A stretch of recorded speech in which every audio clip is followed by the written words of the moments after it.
Hey, what's up guys, it's your boy KCM What Ifs. Today we are gonna be reading the Sharingan Devil, or what if Naruto had the Sharingan and was a captain of the ANBU. So sit back, relax and enjoy. Kurenai blinked the sleep out of her eyes as she slowly walked towards the door of her apartment. She hazily saw her clock showing 3 o'clock at night. A light chuckle escaped from her lips as she remembered a dark tale her father had told her once, that 3 o'clock at night was one of the few hours when the dark forces were at their strongest. That it was the hour of evil. She had never believed such superstition, remembering that tale as another one of her father's silly attempts to make her sleep quickly at night when she was a kid. And honestly, that trick had worked a lot of times. As she opened the door, her breath stopped. Even in the darkness of the night, the glow of this person was enormous. His silky blonde hair was brighter than ever, his pale handsome face was almost the same color as that of the moonlight, his eyes were gentle and warm, yet she knew they contained an endless sea of sorrow and bitterness.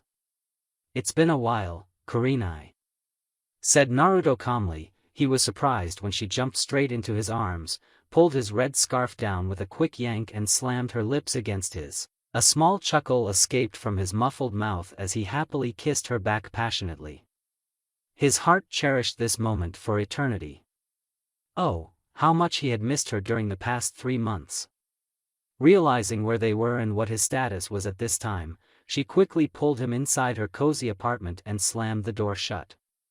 She continued to stare at him for a few minutes, her eyes trying to believe that he was real and standing in front of her.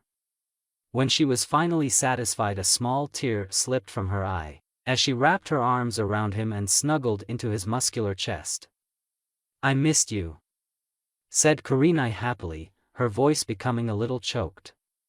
Only she knew how much she had suffered during the past 3 months, knowing he was lurking around Orochimaru. There was no letter or any kind of communication between them during this duration, and she had countless restless nights due to it. Her mind always wondered whether he was safe, or was he injured, or not dead. But her heart was firm in its belief that he was alive, and no matter what he would come back to her. Tonight, it was finally proven right. "Likewise, wow, you did put on a few kilos," joked Naruto, as a horrified look appeared in her eyes. "What? No. I'm perfectly fit," blabbered Kurenai, and only stopped when she saw the mischievous glint in his eyes. The bastard was playing with her. She slapped him playfully on the arm and he acted as if that little blow hurt him, making her roll her eyes. She couldn't help but laugh happily. His little annoying habits like these always kept their rocky relationship alive. After snuggling close to him for another few minutes, she broke the hug and saw the same calm look in his eyes that she had seen many times. "Where the hell have you been for the past 3 months? No letter, you simply vanished." "Do you even care how worried I was?" asked Kurenai bitterly, as he cupped her chin and silenced her with a soft kiss. "Sorry. ANBU stuff," said Naruto sheepishly, making her pout like a little girl as her cheeks flushed a little. "That's not fair. How can I stay mad at you if you keep doing things like that?" replied Kurenai childishly. "Like this?" asked Naruto naughtily, as he tickled her belly with his delicate fingers, making her yelp in surprise. She pushed him away as he laughed on seeing her flushed face. His mischievous smile turned into a serene one when he saw pictures lying on her table. The old pictures of Team 7 and many other ones with Kakashi. He didn't know why, but he took a few steps forward and grasped the frame in which Team 7's official photo was stored. Kakashi was not a part of their unit, yet he was still there. Kurenai stepped beside him and saw his eyes were pretty moist. He was trying quite hard not to cry, and somewhere a little part of her heart died too as she felt his pain. 1 year. The past year had been extremely mortifying for Naruto. From being forced to kill his root comrades, then to losing his best friend Sai. If that was not enough, he also lost his clone daughter Rei. And all of this was besides the unending hatred he faced from the entire world.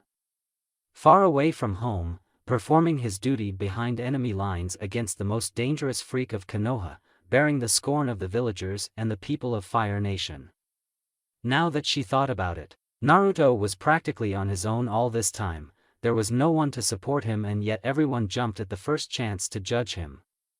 She was simply amazed when he suppressed his watery eyes, and in a blink of eye they were back to their happy self. He even gave her a smile when he found her looking at him worriedly, but she knew it was fake. "How do you deal with it? How can you suffer so much pain and still fight?" asked Kurenai, admiration evident in her voice and eyes. "I've got no choice. Anyway, Kurenai, there is something I have to talk about in Kurenai. Something important," said Naruto seriously. Kurenai blinked in surprise. Suddenly she remembered that had something even more important to say.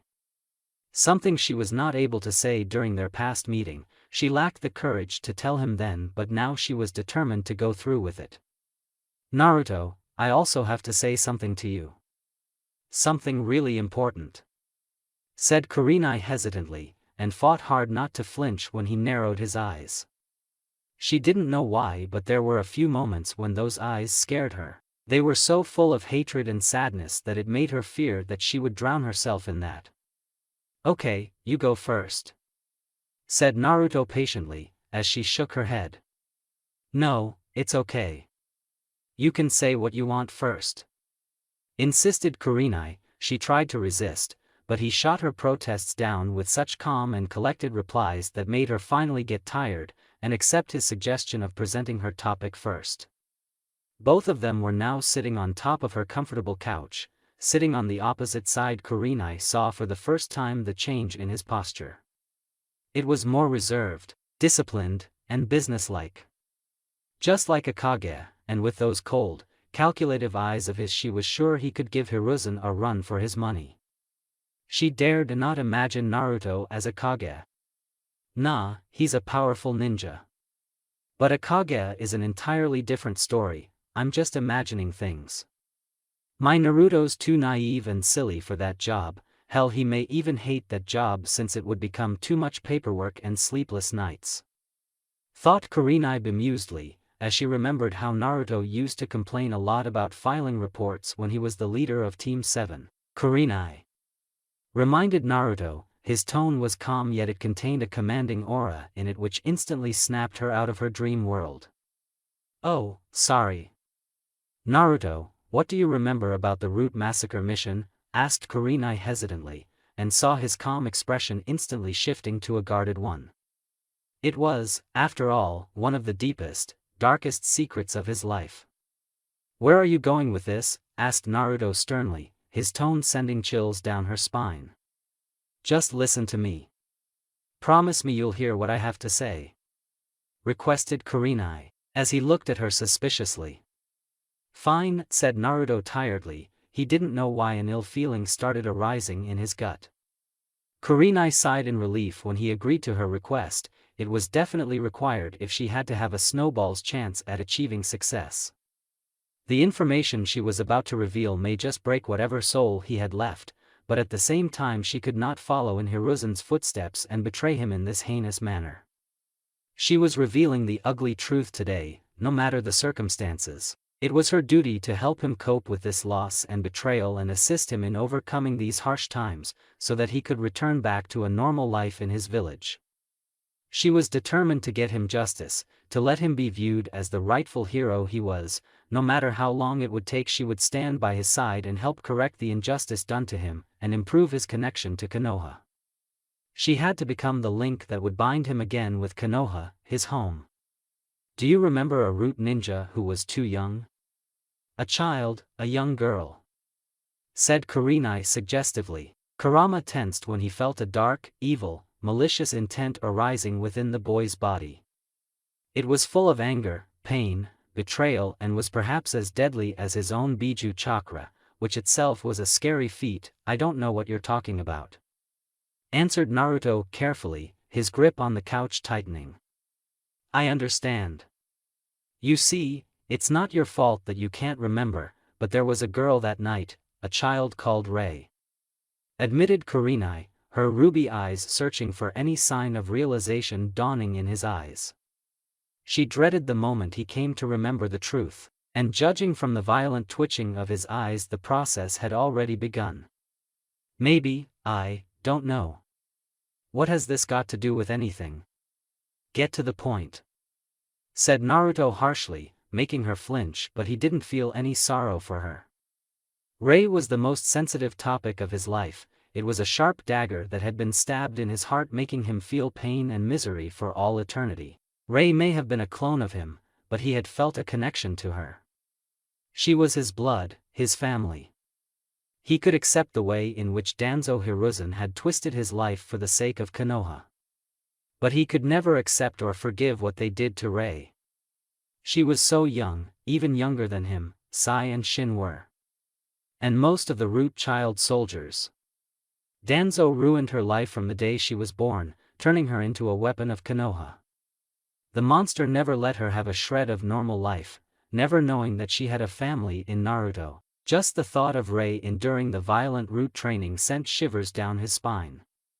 Every day he wished he could revive Danzo, and murder him over and over again in the same violent manner as that of the massacre night.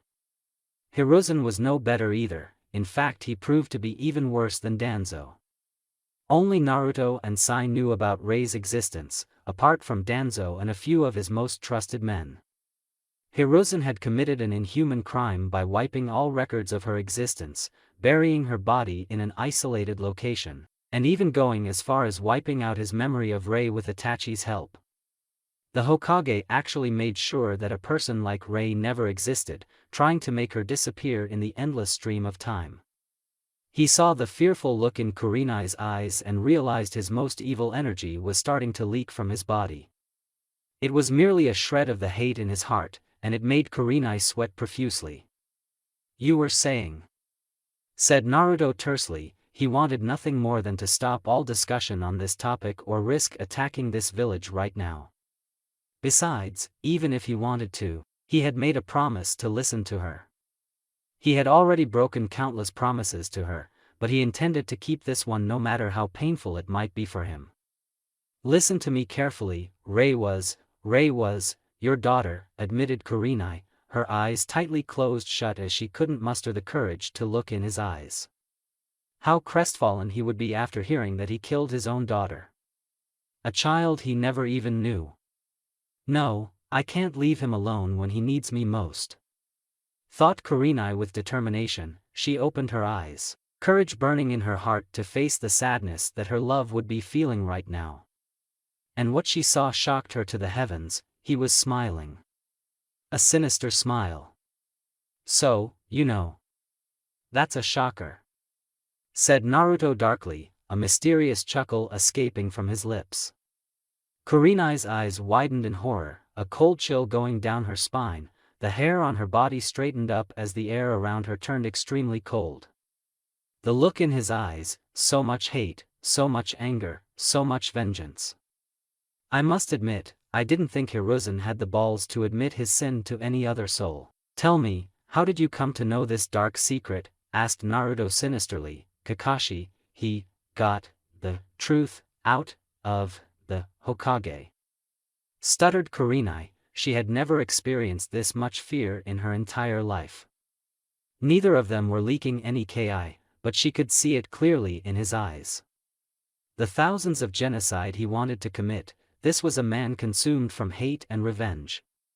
One who had been pushed so far into the dark corners, that he became the monster people feared he was. Leave it to Kakashi to do something smart and cunning. "You don't know how much this truth has made my confession easier," said Naruto frankly. "What do you mean?" asked Kurenai worriedly, her prayers increasing with every passing moment. "We'll get there. But first I want your opinion on this question of mine. Did you know the Uchiha clan was eliminated on Hiruzen's orders?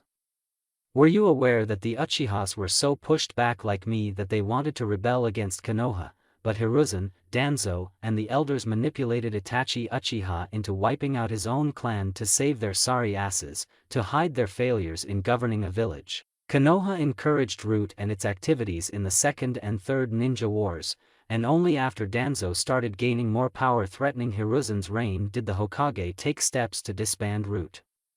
Till that moment, Hiruzen found it quite alright to let Root turn children into monsters like me. Hiruzen had an idea that Orochimaru was conducting experiments on the people of this village and the shinobi, yet he turned a blind eye to it. When things got worse and the moment to kill that snake came, Hiruzen couldn't do it. Why? Because he loved his student and couldn't do his fucking job as a Hokage. Few years later, Hiruzen's mistakes came back to bite him in the ass.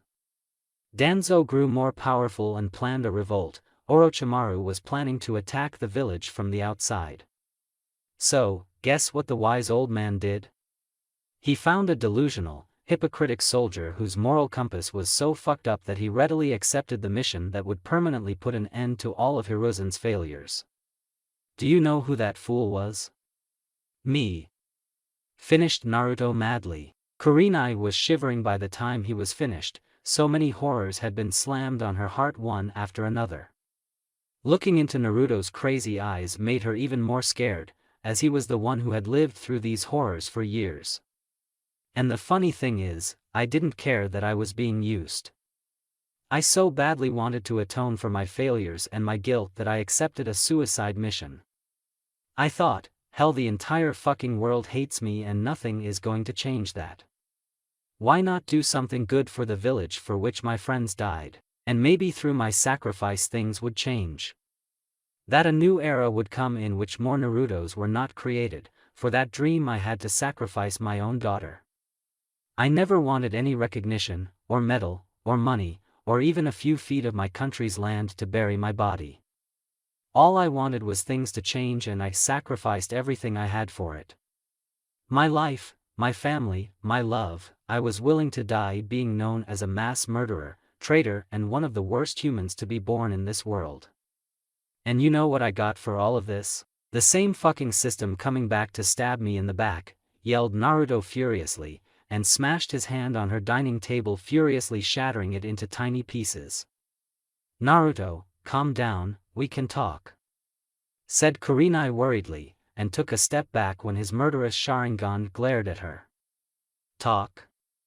You think I will be willing to sit down and talk after what this village did to my daughter? These bastards tried to erase her existence from my heart. Hiruzen knew fully well that Rei was the one good thing I ever did in my life. The Hokages think they can get away with anything. Not anymore. I will destroy this village, this fucked up system, promised Naruto, his grief-struck eyes promising mass genocides. Kurenai couldn't believe what she was hearing or seeing. This could not be happening. This was not her Naruto, this. No, this was him. The person this world had made him become. Was all that calm, collective aura of him a lie? Did he always feel like this? So miserable, so much in pain, betrayed by everyone, a person on whom almost everyone had turned their backs. The feelings and emotions leaking from his heart were so powerful that it actually made her loathe the village she had loved all her life.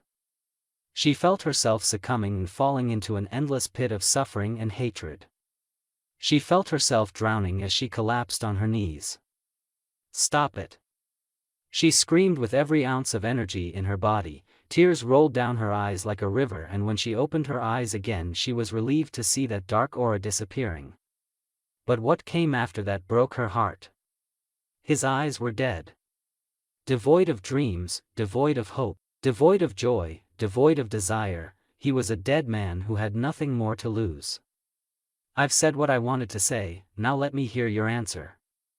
Said Naruto seriously, his eyes boring into hers. What answer? Asked Kurenai nervously, whether you'll side with me and help in destroying this village or remain loyal to your home. Make a choice, Kurenai. Said Naruto dangerously, as she got up and glared at him. Slap. He was surprised when a tight slap was placed on his cheek. He looked at her in shock only to receive 3 more simultaneous tight slaps one after another. Give him back, give him back, give him back, give him back, give Naruto back, yelled Kurenai desperately, her hands desperately clutching his collars as she cried tears of sorrow. This is who I am now, Kurenai. Admitted Naruto honestly, I know you have done great injustice, but there has to be some other way. Naruto, you can't blame the village for the mistakes Hiruzen committed. Pleaded Kurenai, as he looked at her with a betrayed look in his eyes. Not hold the village guilty? After everything they did to me, to my comrades? I hate this place, these people so much that I would love nothing more than to see them be burned alive.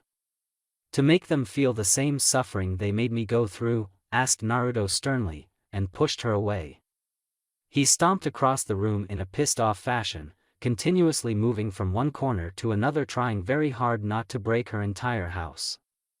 When he had learned the truth, he was mortified, grief-struck, and was inspired to change the system. But coming back to this place, this village had ignited the feelings he had tried so hard to suppress. The rage he was feeling right now was so intense, he wanted to commit 1,000 more massacres right now. To erase this place from the map of the bloody earth. He needed this, he needed to vent out, or his head or heart would explode. It's over, Naruto. It's over, said Kurenai tearfully, and tried to enwrap him in a hug only to be shoved away. Like hell, I'm not some fucking machine whom you can turn on or off as you please. I am not a weapon, I am a person just like you. A human who did everything possible to be accepted into this system, and all these bastards in this village dare to judge me. Who the hell gave them the right to treat me as a freak? Who gave my parents the right to seal a monster inside me? This society is as fucked up as I am. You dare call me a traitor and a hypocrite when every one of you is the same. You fucking ninjas kill for your country. You kidnap, you murder, you run extortion, you torture, you do every fucked up thing I did, and then you judge me. Push me around like I'm some kind of animal to fight your wars and toss me aside when you're done. You know what, I've had it with this village, these people, this world, and this fucked up system. I'm done, confessed Naruto, and panted as he finished his rant. You don't mean that, please no, begged Kurenai, as he violently shook his head. This world is rotting, and those who are making it rot deserve to die. Someone has to change this, why not me? Kurenai, you can't possibly understand how corrupt and fucked up this world is because you were fortunate enough to not experience the true nature of the ninja world. This world can't go on like this. Explained Naruto passionately, this is not the way, we took a vow to protect this village, this nation. From all enemies, foreign and domestic. If our system is failing, then it is our job to work together and improve it from within. Justice can never always be about revenge. Said Kurenai patiently, you're fucking naive. What can you possibly change in this world from the inside? Even if you can, it will be pointless, as violence is the only thing that exists in this world. Valkyrie will be the salvation this dying world craves for. Answered Naruto devotedly. What is Valkyrie? Asked Kurenai fearfully, his Sharingan spinned rapidly as a tirade of images was imprinted in her brain, what Naruto had done in these past 3 months, what he was about to do to Konoha, and what his true plan was. When he was finished, she collapsed on her knees. Her betrayed eyes looked at him in anger, disbelief, and hurt. You won't do this. It's still not too late, come back to the village. Come back to your family. Come back to your friends, come back to me. Requested Kurenai seriously, I'm done taking orders. I have told you the truth, now are you with me or against me? Asked Naruto in an equally serious voice. This plan is insane, you will destroy whatever little peace that exists in this world. You have to stop right now. Warned Kurenai, anger burning in her heart. There was never peace in this world to begin with. My comrades had to die like animals for your fake peace. I can't let that history repeat itself, change is required. Argued Naruto, destroying is the easiest way, but it is not right.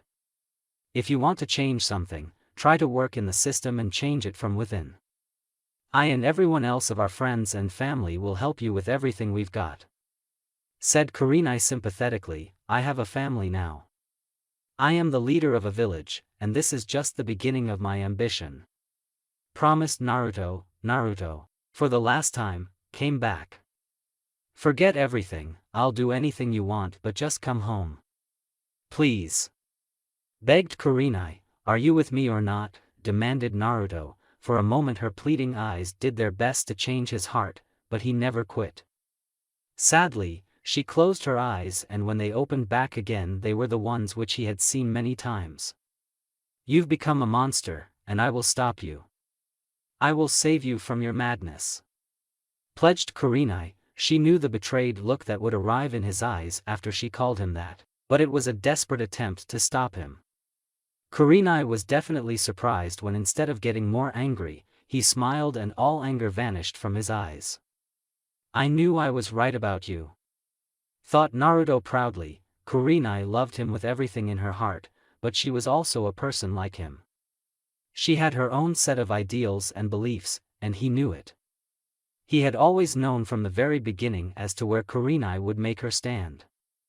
They were opposites, who lived on the different sides of the ninja world. She wanted to expand the light and the little good that was in this world, while he wanted to completely obliterate the darkness and create everything anew. Which was in total violation of her beliefs. And her ideology was in complete violation of his. Naruto. Said Kurenai worriedly. She could only imagine what he was feeling at that moment. She was the last person from his old life that had a strong connection to his heart, and one who had been able to remain by his side when the others couldn't or wouldn't. He moved forward and grasped her face in his hands. For once he didn't let the tears falling from his eyes stop. His lips touched hers, and in that moment his heart completely broke. Apparently, she understood him too, as she was also crying and kissing him. He pulled away quickly as she still looked at him with those pleading eyes to come back home, and for a moment he wanted to. But he could never forget the things Konoha had done, nor how many people were suffering due to the fucked up ninja world. He could not forget Rei, Shin, or Sai.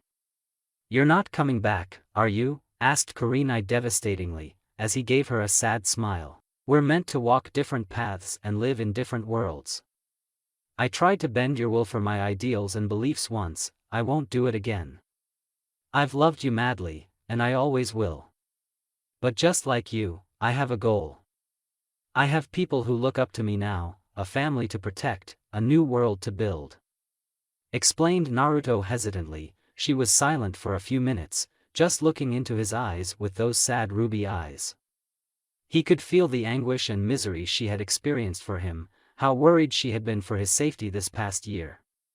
He doubted he could be as strong as her. Then wipe out our memories from my mind. Seal them away somewhere. I can't possibly live with such a fucked up brain and broken heart. I can't protect my people if these memories are there. I can't fulfill my oath if I still love you more than the village. Last time it was you who tried to manipulate me, but I'm asking you to do this now. Requested Kurenai. It was selfish of her, and she knew it. But she would never be able to stop him if she couldn't control her heart. She had to do this to save him. If her old self had been able to make a bond with him, then her new persona can also form a new bond with him. One that would bring him back to their home, before it was too late. That was her hope. He looked in her eyes and smiled on seeing her real intention. She was just as stubborn as him. I see, Kurenai. You're also trying to do the same thing. Thought Naruto kindly. Kurenai blinked and his Sharingan morphed into its Mangekyo form. A small tear slipped from his eyes as he made the tomo swirl in a fast motion. Naruto Uchiha commands you, forget everything that happened between us all these years, commanded Naruto. Koto Amatsukami. He cast his most powerful genjutsu, sealing away everything. He could feel it, he could see it with his own eyes as his power slowly wiped out all their memories, including their current encounter, from her brain. Everything was stored behind a door inside her brain, which was protected by several more layers of shield. No human could ever break this spell, if they didn't have Koto Amatsukami with them. The soldiers of the Reich were the prime examples of it. They too had their memories altered like her. They believed that all of them had served beside Naruto for years and were his loyal soldiers. And Naruto hoped that Kurenai would never open this door again and live with the fake memories he had planted. Kurenai would believe that she never knew him or met him. She was a loyal ninja of Konoha. One who has been disgusted and ashamed of his actions of murdering ANBU Black Ops shinobi and stealing the Forbidden Scroll, thereby becoming a traitor. Her unconscious form collapsed on the floor, overwhelmed by the entire experience. It was like being reborn again, and sometimes a selfish part of him wanted to do such a thing to himself too. Just to forget everything and run away, but he would never do that.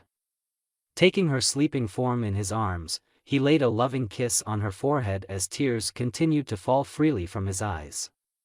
He had finally done it. She was the last link to his old life, and now it was gone. He was sure she would never be able to break through Koto Amatsukami and regain their memories.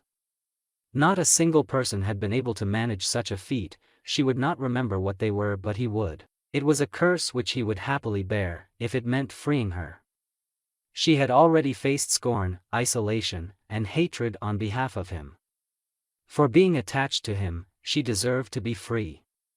Kurenai, you are already leading a way of life with your own set of admirable principles. That is why I can walk my own path now," said Naruto kindly. "Thank you." Gently tucking her inside her bed, he vanished away into the dark night with only one thought burning in his heart. "I love you, Kurenai." Kurama worriedly observed the boy sitting in front of his cage. Normally Naruto never visited this mindscape or tried to start a conversation with his former friend. Despite their broken ties, Naruto had been merciful. He let Kurama see the world through his eyes and experience things. Some might feel the boy was tormenting the Biju, but the fox knew better. Deep down Naruto was still a kind and gentle boy, unlike Sasuke. The fox doubted that boy had a shred of mercy in his heart. He doubted Sasuke would be as forgiving as Naruto if the situation had been reversed. The reason Kurama was worried about the event that had happened a few hours ago, he still couldn't believe the fact that Naruto never hesitated when Kurenai asked him to set her free. He loved her enough to let her go, and in Biju's eyes that was one of the purest forms of love he had ever seen in his existence. He wanted Naruto to cry, get angry, break something apart, even torment him further, but the boy was simply silent. Naruto just sat in a corner of the mindscape, his dead eyes gazed at his own reflection in the watery surface. He had not tried to start a conversation with the fox. His body was sleeping outside on a tall tree in the real world while his mind/heart had isolated itself to this mindscape. It was as if he wanted to be away from the world, be alone. Every action has a consequence. No man has ever been an exception to this unchanging law of nature, even for a person possessing an enormous power like Naruto. Although he had the power that could make any person do his bidding, he could never escape from the inevitable truth. He fought to avenge his fallen root comrades, and create a world where humans could live a little more peacefully, where violence was not the only means of survival for mankind. But the world and those around him are forced to live with his actions, and base their own actions on the consequences. If the results of his actions are to change the world, then who should bear the blame, and who should be punished? "I'll live if that's what you are worried about," clarified Naruto, after a long silence. His voice is devoid of any life or joy. "I don't understand you humans. You have the power to get anything now, and yet you refuse to take the thing you love most. Nothing in this world is free, sometimes you have to take them by force," suggested Kurama, making a sad smile arrive on the boy's face. "Sometimes you can't get everything, Kurama." The fox was shocked when Naruto called him by his name. If the boy had noticed his mistake, he didn't seem to care. He needed someone, a person who did not have any personal benefit or gain arising from this situation. A neutral party who was only concerned with Naruto's own well-being. "Do you really want to talk about this with someone like me?" asked Kurama hesitantly. "I don't care anymore, I'm just sitting here." "Might as well keep my ears open if you talk," said Naruto nonchalantly, as the giant fox sighed. "It seems both of you found your paths. From where I stand, neither of you are wrong. But the difference is that Kurenai is free, she has a clean slate now. However, you will always remember This pain coursing through your heart will always be like a silent dagger which makes you bleed. Did you think about this when you made that choice? Asked Kurama seriously. Yes. Do you even have a single desire for yourself? If I was in your place, I would have done the exact opposite. Admitted Kurama, and frowned when a smile came on Naruto's face. Kurenai is not a thing whom I want to conquer. As for your question, yes, I have a desire. And for that I have sacrificed everything. I have a mission to accomplish. Said Naruto seriously. What do you mean? Asked Kurama curiously, and saw the determination burning in Naruto's eyes. My name is Naruto Uchiha. I am the Kage of Otogekure. Whatever else I was, this is the man I am now. I will accomplish Valkyrie, even if I have to sacrifice everything dear to me, because this is the person I want to be. Declared Naruto, getting a nod from the fox. Then brace your new life. If you're this determined, then you're right. Just a personal advice from me, since you've crossed the line of no return, it's best if you stick to the people who still love you and stay by your side. This war is just starting. Advised Kurama. You mean Haku? Asked Naruto flatly, and rolled his eyes when Kurama flinched on getting caught. Smart as ever, I see. I don't know if you will ever get Kurenai back. Considering your ideals, you'll be enemies at best. And since your stunt of wiping out her memories, she'll hate your guts like any regular Konoha ninja. Don't you think it's fair to find someone else to confine yourself in? She has stuck by your side through everything. I think she loves you as much as Kurenai did. Explained Kurama, as Naruto stared wistfully at the endless ceiling in the cage. You know, I love Kurenai. I always have and always will. Said Naruto seriously. But you feel something powerful for Haku too, don't you, Naruto? Asked Kurama straightforwardly, making Naruto flinch on being caught red-handed. I don't know what you're talking about. Replied Naruto vaguely. Oh please, try your mind games on someone else. She reminds you of Kurenai, that's why you always keep her close, care for her, show her love and compassion more than anyone else. You feel that if she is by your side, then Kurenai is by your side. Accused Kurama, and stopped when Naruto glared at him. You're wrong, fox. Both of them are different people. Yes, there are similarities, but I never wished to replace Kurenai with Haku. She's not a replacement, get that through your stupid brain. Said Naruto venomously, and frowned when Kurama smiled. See? One tiny accusation on Haku, and you go all ballistic on me. Doesn't that prove that you love her dearly? Asked the fox slyly. Naruto's fists clenched tightly. His mind tried to form a logical argument to counter the fox's statement but couldn't come up with a single one. Hanging his head in defeat, he started walking away from the cage, his essence disappearing from the mindscape. You can lie to the entire world, Naruto. But not to yourself.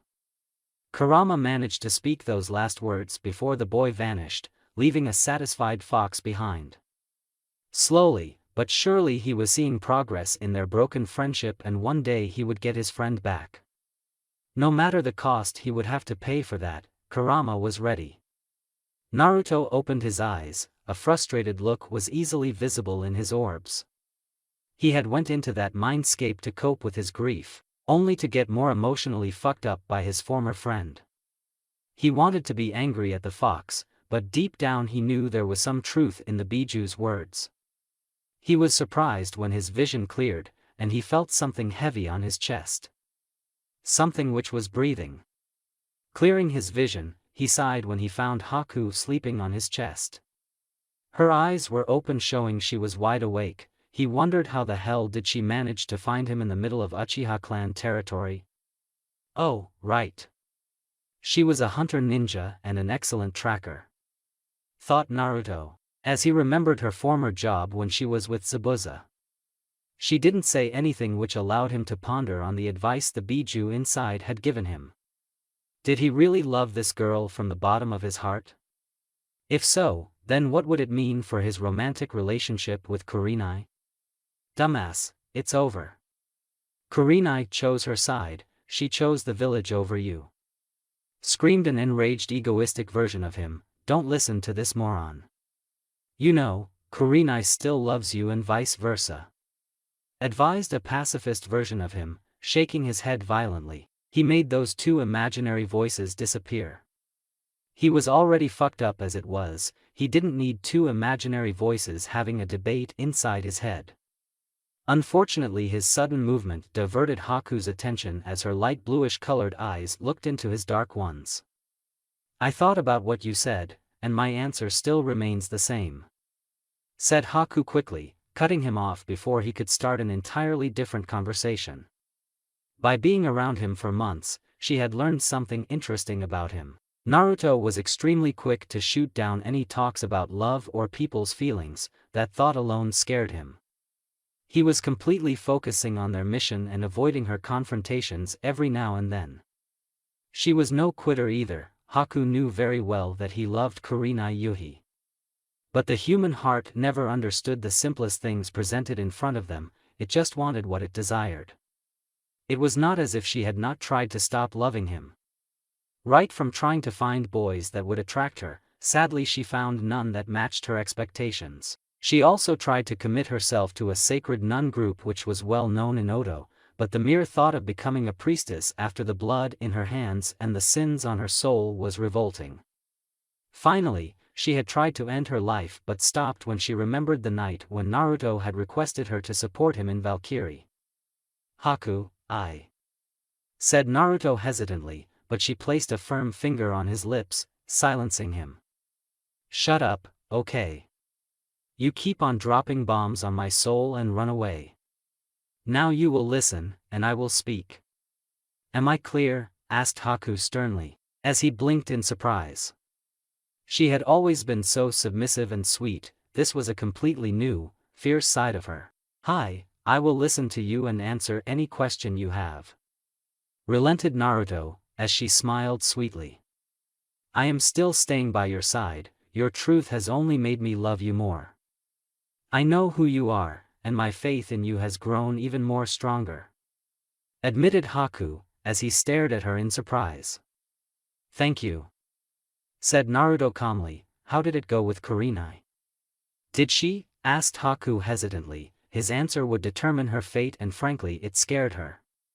Naruto didn't answer, but the broken look in his eyes was enough to show her that Kurenai had shot down the proposal. Haku didn't know why a small part of her heart felt sorry for him, and another was elated that maybe, just maybe. I see, said Haku cautiously. She would never dare hurt him on such a sensitive topic and being neutral was the best option she had. Yeah, guess I should have known. Maybe I did know from the beginning, Kurenai loves Konoha. Her parents died for this village just like mine, and she can't betray the place for which her father gave his life. Talk about a kick in the balls.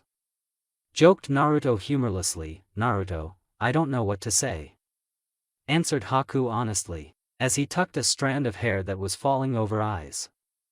You don't have to, Haku. I guess it's just part of our destinies, doesn't change the fact that I love her and always will. This love feeling is perhaps the most complicated thing in the universe, said Naruto sarcastically, making her smile. I guess so. I love you, Naruto. It's time we stopped bouncing around this subject. I've tried really hard to maintain distance, but the more I struggle the more I feel drawn towards you. I've never felt such strong feelings for anyone else in my life. The first time I like someone deeply only to, said Haku in a tearful voice. He gently wiped her tears and laid a tender kiss on her cheek, which was good enough to stop her from getting depressed further. I believe you, Haku. You've done so much for me, and after everything that has happened I owe you an explanation, said Naruto gently. Was her only response, showing her consent in listening to what he had to say. Kurenai and I are not together right now, she made her choice tonight. As I've said before, I have feelings for you. Deep feelings which I've denied till now because I was committed to someone and I don't like to cheat on the woman I love. Now that I'm single again, my sole focus is on Valkyrie and trying not to focus on my failed romantic relationship. We were together for more than a few years, and that kind of bond is not easy to forget, deep down I will always have a soft spot for Kurenai, a part of me will always love her just as another part of my heart loves you. I don't want to give you a promise I can't keep, I don't want to replace you for Kurenai. You're more than my best friend, you're special. If I say I love you and want to be with you, then I want those words to be from the bottom of my heart and not just some half-baked sentences, I want to truly mean it. Do you understand me? Asked Naruto in a caring voice. Haku was elevated when she heard him say those three magical words, even if he didn't mean it completely. Hearing that there was something made her feel a little better. I want to be with you, Naruto. I'll do anything to be with you, even if you still love her. Because if I don't I can't survive this. Said Haku pleadingly. Haku. He saw it clearly in her eyes, how much she loved him, and deep down it made him happy. It made him realize that he was not alone, that there was still someone who loved him with all their heart, regardless of his sins and faults. Haku slowly opened her moist eyes when he took her face in his hands and brought her closer to him. Without a word, he pressed his lips against her. Haku's senses went completely haywire when he touched her tongue with his and wrestled for control. She had never kissed a man before, much less in such an intense manner. Her inexperience came out in the open as she melted into the kiss, and surrendered to him. His delicate hands moved across her body, sending pleasant sensations across various spots.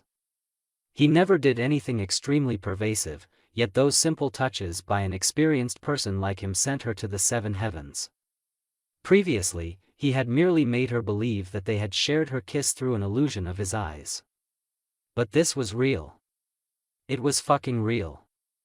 Naruto never stopped, never allowed her time to recover, and continued exploring different areas of her mouth while his hands roamed across her body. Her breathing became heavy and she slowly started moaning, and hungrily followed his lead. Whatever he was doing was certainly working in making her more aroused by the passing second. She didn't know how or why, but she felt the emotion behind the kiss. It was not out of pity or due to compulsion, he was kissing her because he wanted to. The affectionate carnal gesture was not just simply made of lust, but was composed of the feelings he had for her and the pain which he had undergone all this time. Neither of them stopped and continued kissing each other with a rigorous passion. Minutes passed, but they continued hungrily devouring each other. Finally, after 5 whole minutes, Naruto slowed down and finally ended the kiss. He smiled on seeing the dreamy look in her eyes. This was her first sexual experience on a minor scale, and the look in her eyes showed she wanted more. A hell of a lot more. I hope this is enough for now. I like you, Haku, but I need time to think about this. I'll give you my answer after the invasion against Konoha, you have my word. Is that okay? Asked Naruto sincerely, as a coy smile came on her face. Only on one condition, said Haku mischievously, as he sighed with a faint smile on his face. All right. He kissed her on the lips again with the same passion and love, making her smile brightly. They had only managed to continue their heated session for 3 minutes when an irritated growl made them stop.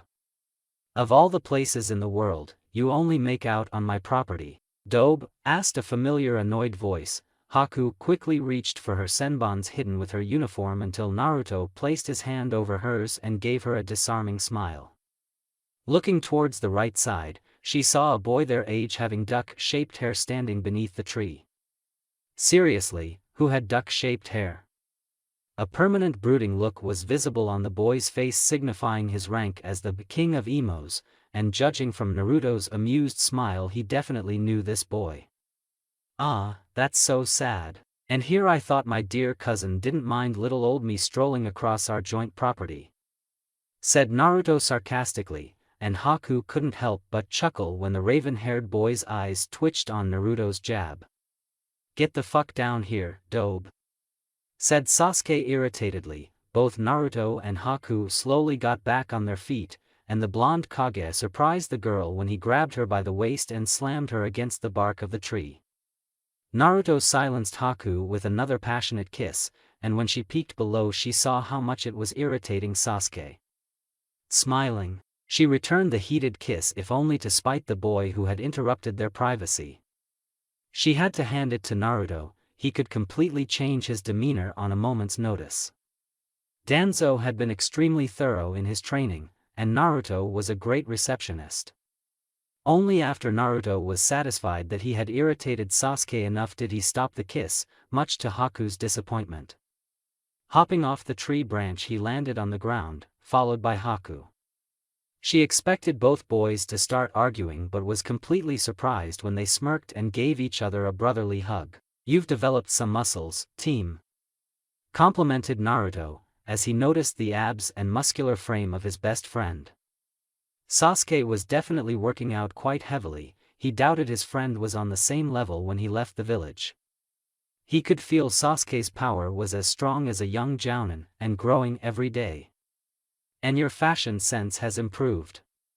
No doubt due to the girl behind you, Kami knows you're a traditionalist when it comes to your attire," joked Sasuke, making Naruto's eyebrows twitch.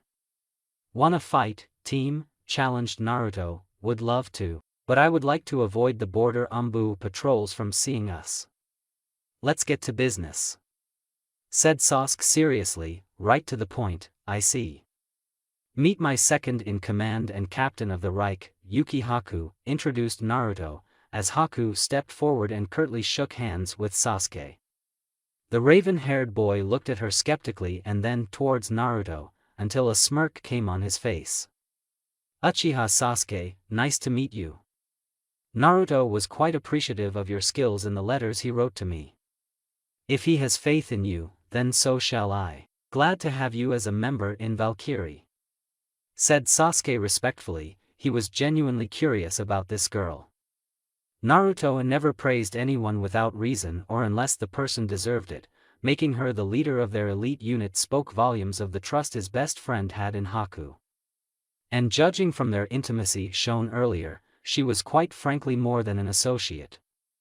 Generally, he wouldn't be this welcoming to an unknown person. But if Haku had managed to get intimate with Naruto, despite the boy's relationship with Kurenai, then it was best to gain her trust, and it started by being nice for a change. "Likewise, I wasn't sure Naruto had any family left aside from Tsunade. Glad to see he has a brother, and honored to have you on our side," replied Haku courteously, as a smile came on Sasuke's face. "Beauty and brains, this one's a charmer. No wonder Naruto fell for her. You always manage to attract the most beautiful and capable females towards you," thought Sasuke bemusedly. The trio exchanged suggestive looks amongst each other, gaining nods from each other. "I'll meet you at the rendezvous point, see you there." And again, "It's a pleasure meeting you, Uchiha Sasuke," said Haku sweetly, before vanishing in a swirl of mist. "Akiri Shinobi? Interesting," thought Sasuke sharply, and turned towards Naruto with a more than expecting look in his eyes. His best friend had a lot of explaining to do. "Let's get you up to speed, team," said Naruto seriously, 30 minutes later. "You're kidding me, right?" That was the only question Sasuke could ask as Naruto finished explaining his activities in the past 3 months. From ousting Orochimaru, to becoming the Nidai Motokage, to creating an entire nation and building an army, having an ally and spy in Gaara, to the insane battle strategy which was about to be used in the invasion of Konoha. But the revelations which shocked him the most were 2 facts. The existence of another Uchiha besides Itachi, one who was a mysterious leader of a secret organization known as Akatsuki. The Uchiha went by the name of Tobi and was a survivor of the massacre just like Sasuke. And the biggest shocker was Kurenai and Naruto calling it quits after 5 years of steady relationship. Sasuke knew he was not much of a romantic person, but even he recognized those two as the strongest and most inseparable couple he had ever seen. "Wish it were false, team. But this is how it is, Kurenai and I are done, it's over," said Naruto sadly, as he took a puff from his cigarette as both the boys sat on the banks of the Naka River. Strangely, it was one of their most favorite spots in the entire village, one which was separated from the rest of the world. "And you're okay with this? You fucking love her?" said Sasuke irritatedly, making Naruto sigh. You're not telling me something which I don't already know. She made a decision and I want to respect it. I love her, but it's quite clear where we stand now. Or would you prefer I abandon our plan and go back to the village as Kurenai wants? Asked Naruto flatly, as Sasuke flinched. No, definitely not. But still, said Sasuke hesitantly. He admitted he wanted to kill Kurenai once when she was interfering with Naruto's decisions. But he never went through with it, as he knew what she meant to Naruto. He even wished his cousin got the woman he loved, despite their revolution. He truly wished Naruto to find happiness. Kami knew both of them had suffered enough already. So, about this Toby? You say he is a survivor like me and even supported Itachi in eliminating our clan? Asked Sasuke incredulously. If the man was present before him right now, the boy would love nothing more than to kill that traitor right here. So, he said. I don't trust him, Sasuke. But Toby has been crucial, and whatever progress I've made in such a short time period, a large part of the successes shared goes to the help I received from Toby and the Akatsuki. I know they have an ulterior agenda, they are simply pretending to be our allies. Everything has a catch, clarified Naruto, getting a nod from his cousin. Glad you're not naive. We'll just have to deal with that traitor once we finish with Konoha and Suna. Said Sasuke seriously. Agreed. So Yukihaku, huh? I never saw that coming. Not one to judge, but I find her eerily similar to Kurenai. I dare say both of them are equals in everything, although Haku wins my vote on beauty.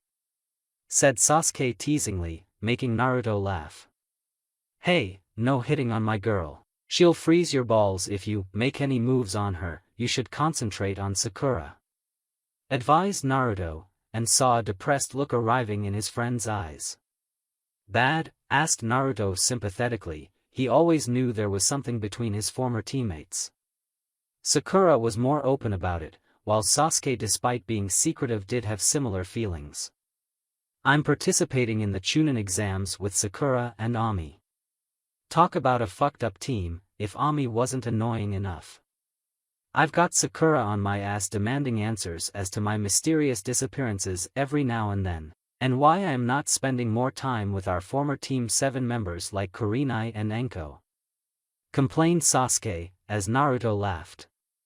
We all have our crosses to bear, be thankful you don't have to bear the curse of paperwork every day. Now I know why Hiruzen always complained about the boring job of being a Kage. I feel like a fucking bureaucrat and politician listening to civilians and ninja complain and bitch every day. Frankly, it's a pain in the ass. Joked Naruto. Welcome to the new world, brother. Being a leader sucks balls. Said Sasuke calmly. Quite true, team. Agreed Naruto. Silence prevailed between the Uchihas as they continued staring at the river. The moon was slowly starting to disappear, marking the start of a new day. How are the preparations going on this front, Sasuke? Asked Naruto seriously. On schedule. Replied Sasuke curtly. Good, continue on your current course. I'll be attacking the village during the Chunin exams finale. Security will be stretched and the Suna forces plan to strike then. When the dust settles and both sides are tired of fighting each other, I'll sweep them. As soon as the battles start, I want you to go after your target. Capture it at all costs and then rendezvous with me. I'll need your help in the final battle. Explained Naruto briefly. I've got your back, Naruto. You can count on me. Said Sasuke confidently, making Naruto smile. I know, but still I want to make sure there are no second thoughts in your mind about the mission I assigned you. We practically grew up together. Are you sure you can carry out the plan and accomplish the objective without any emotional trauma? Asked Naruto flatly. Absolutely. I've had a lot of time to think about what we are about to do, and in the larger scheme of things this is for the greater good. And if for a long-lasting peace, one life has to be sacrificed, then even if it is a close friend, I will do it.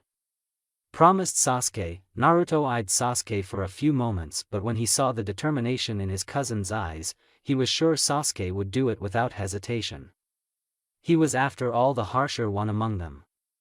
Now that he thought about it, both him and Sasuke were like carbon copies of Madara and Izuna. Talk about destiny repeating itself. The only thing Naruto hoped for was for their plan to succeed, so that the thing they were about to do would be worth it in the end. Or else, they would have made the biggest mistakes of their lives. Let the invasion begin. 1 month later. Boom! A large explosion rocked the stadium, signifying the damage the battle had started to inflict. Everywhere there were bodies of shinobi from Konoha and Suna villages. The entire Hidden Leaf village had become a battleground with fighting going on in each and every corner. Konoha was taken completely by surprise by this sudden betrayal of their ally. The Chunin exams had already stretched their forces to the maximum, and their frontline forces were quickly decimated when the full might of Suna forces landed on them. Although things were not as hopeless as people had imagined them to be, despite the initial shock and losses suffered. Konoha ninja were fighting back and were also pushing the Suna ninja back. Nevertheless, they were losing too many ninja of their own for every inch of the village they retook from the enemy forces. Amidst the chaos, a group of 6 genin were currently rushing towards the western sector of the village. Their objective was simple: protect the medical hospital at any costs. It was too much to ask of young genin, but all of them were strong and this was an emergency. Sakura quickly jumped across rooftops at a rapid pace. Her teammate Ami was beside her. Frankly, she was surprised the civilian girl hadn't lost her marbles yet. On their right side, the members of Team 8 were also charging towards their destination at an equally fast pace. Team 10 had already been routed to go defend the civilians who were being evacuated. Team 9 only had 2 members, which were Niji and Tenten, both of whom were already fighting the enemies inside the stadium. The last member of Team 9, Lee, was recovering from his injuries and was in the hospital. All the more reason they needed to defend the hospital.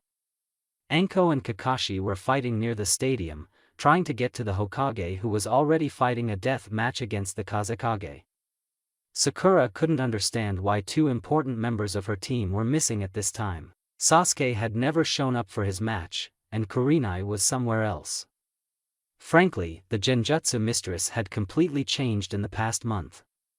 It was as if she was a new person, one who hated Naruto from the bottom of her heart. None of them knew what to make of it, but something had changed in her. When they had tried to talk to Kurenai about it, she shot down the conversation every time. Her eyes widened in horror when a kunai struck Ami's forehead as she collapsed on the rooftop. Sakura quickly jumped to check on her teammate, only to find her dead with a shocked expression visible in her eyes. The members of Team 8 quickly stopped, with Hinata activating her Byakugan. Her eyes widened in horror when an exploding tag was fired towards her squad. She moved her hands to defend her comrades, but instead of exploding, the weapon emanated a bright light. A flashbang, yelled Kiba urgently. Alas, it was too late. The device went off as Hinata screamed in pain. The sheer bright light had a devastating effect on her eyes as her dojutsu was active. Kiba and Shino quickly regained their bearings. They were still shaky but managed to form a cover in front of an injured Hinata and Sakura, who was trying to revive Ami. That was too easy, and you guys think you're capable of becoming a Chunin. Sakura and all her comrades were shocked on hearing that voice, as Sasuke Uchiha emerged from the shadows of one of the buildings. He was dressed in a strange outfit with the swastika symbol on it. A tanto was visible in his hands and his menacing Sharingan was glaring at them. Sasuke? Asked Sakura in shock. Oi, team. What is the meaning of this? Demanded Kiba furiously. Sasuke. Which side are you on? Asked Shino flatly. He was the only one among the survivors who could feel the hatred burning in Sasuke's heart. His bugs were going crazy with the amount of malicious Ki being leaked by Sasuke. It's simple, really. Give me the Hyuga and I'll let you guys live. Or you can join your comrade Ami. She was a pain in the ass from the start. Said Sasuke seriously. The Konoha genin couldn't believe what they were hearing. They had trained with this boy for years. Sasuke was an asshole most of the time, but he was a friend. Then why the hell was he attacking his own comrades? What possible reason did he have to do such a thing? Have you lost your marbles, Sasuke? Asked Kiba madly. Sasuke, tell me you're not the one who killed Ami. She was our teammate, said Sakura tearfully, and for a moment she saw regret visible in Sasuke's eyes. But it was soon replaced by anger. Why did you betray the village? Questioned Shino seriously, and saw the anger burning in Uchiha's eyes. The ninja system has failed, for long-lasting peace this must be done. And after what this village did to Naruto, I can't forgive it. He was like a brother to me, this place abused him, and pushed him to the edge. It's time Konoha paid for its crimes, declared Sasuke darkly. We know what happened with Naruto was wrong. But you don't have to do this, Sasuke, pleaded Sakura. Her eyes widened in horror when Sasuke disappeared from in front of their eyes. In a flash, he appeared behind Shino and Kiba and stabbed two kunai in their backs, making them scream in pain as they collapsed on the floor. She quickly moved to stop him by sending a punch to his face, but he swatted her hand away and pushed her away as if she was an insect. He never spared her a glance, as he grasped his sword and stabbed Hinata in the gut. The Hyuga girl screamed in agony as black marks spread across her entire body. Rolling out a scroll from his sleeve, Sasuke quickly performed a set of hand seals and slammed his hands on her forehead. In a flash, Hinata disappeared, her body being sealed into the scroll. Shino and Kiba had lost consciousness, a pool of blood had leaked from their wounds. They were dying right in front of Sakura's eyes. Ami was dead, Hinata was taken. And Sasuke, the boy whom she loved, the boy whom she grew up with. Her friend, her crush, stood in front of her with an uncaring look in his eyes. The pain caused by the betrayal was too much for her to bear. She had already lost Naruto to this hatred, and now Sasuke too. Why? Yelled Sakura tearfully, her cries rocking the entire area. Sasuke's fists clenched tightly on hearing her cry. It had taken every ounce of his strength to do such a thing to his comrades. Looking towards the dying Shino and Kiba made him feel guilty. If they didn't receive medical attention soon they would be dead in a few minutes. He had murdered Ami in cold blood. Sure, the girl was an annoying fangirl of his. But that was still not enough reason to take her life, however it had to be done. And now came the last part. Could he really kill Sakura? Sure, it had been painful doing what he did to the others. But she was his teammate. Memories of Team 7 came flooding back in his heart. This world is rotting, Sakura. And those who are making it rot deserve to die, said Sasuke sadly. You didn't have to betray the village and your friends for that, replied Sakura angrily, and flinched when he glared at her. The hidden villages are the reason for this. I don't expect you to understand. If only you guys had given me Hinata, then these two morons wouldn't have to die, said Sasuke irritatedly. You. Sasuke sighed when Sakura jumped towards him and started unleashing a volley of powerful punches and kicks, but her heart was not in those attacks. He was easily able to predict her moves with his Sharingan, and just when she slipped he smacked her roughly on the head. The pink head collapsed on the rooftop, knocked out cold. He merely sighed as he picked up the scroll in which he had sealed Hinata, and jumped off the rooftop. His eyes shifted towards the areas where heavy fighting was taking place, and he quickly jumped away in order to accomplish his next objective. As the fighting raged on across the village, outside on the borders of Konoha stood a large force of 3,000 ninjas. Dressed in their Reich uniforms, they patiently waited for their leader to give them the signal to attack. The battle for Konoha had already raged on for more than 2 hours and hundreds of ninja must have died on both sides, not to forget the civilians' losses and collateral damages. A tall blonde boy was currently surrounded by several of his own officers, their expecting eyes looking at him for orders.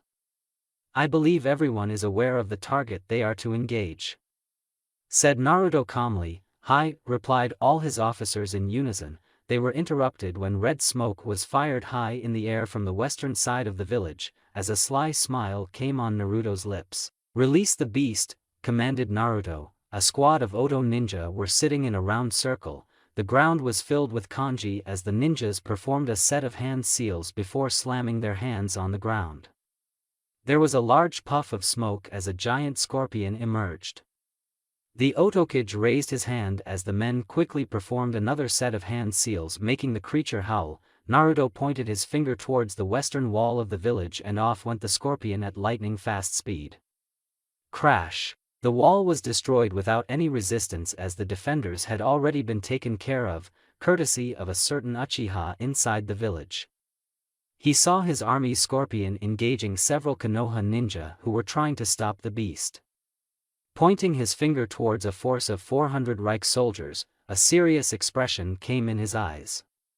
"First Company, assault. I want no prisoners," ordered Naruto, as Guren gave him a quick salute.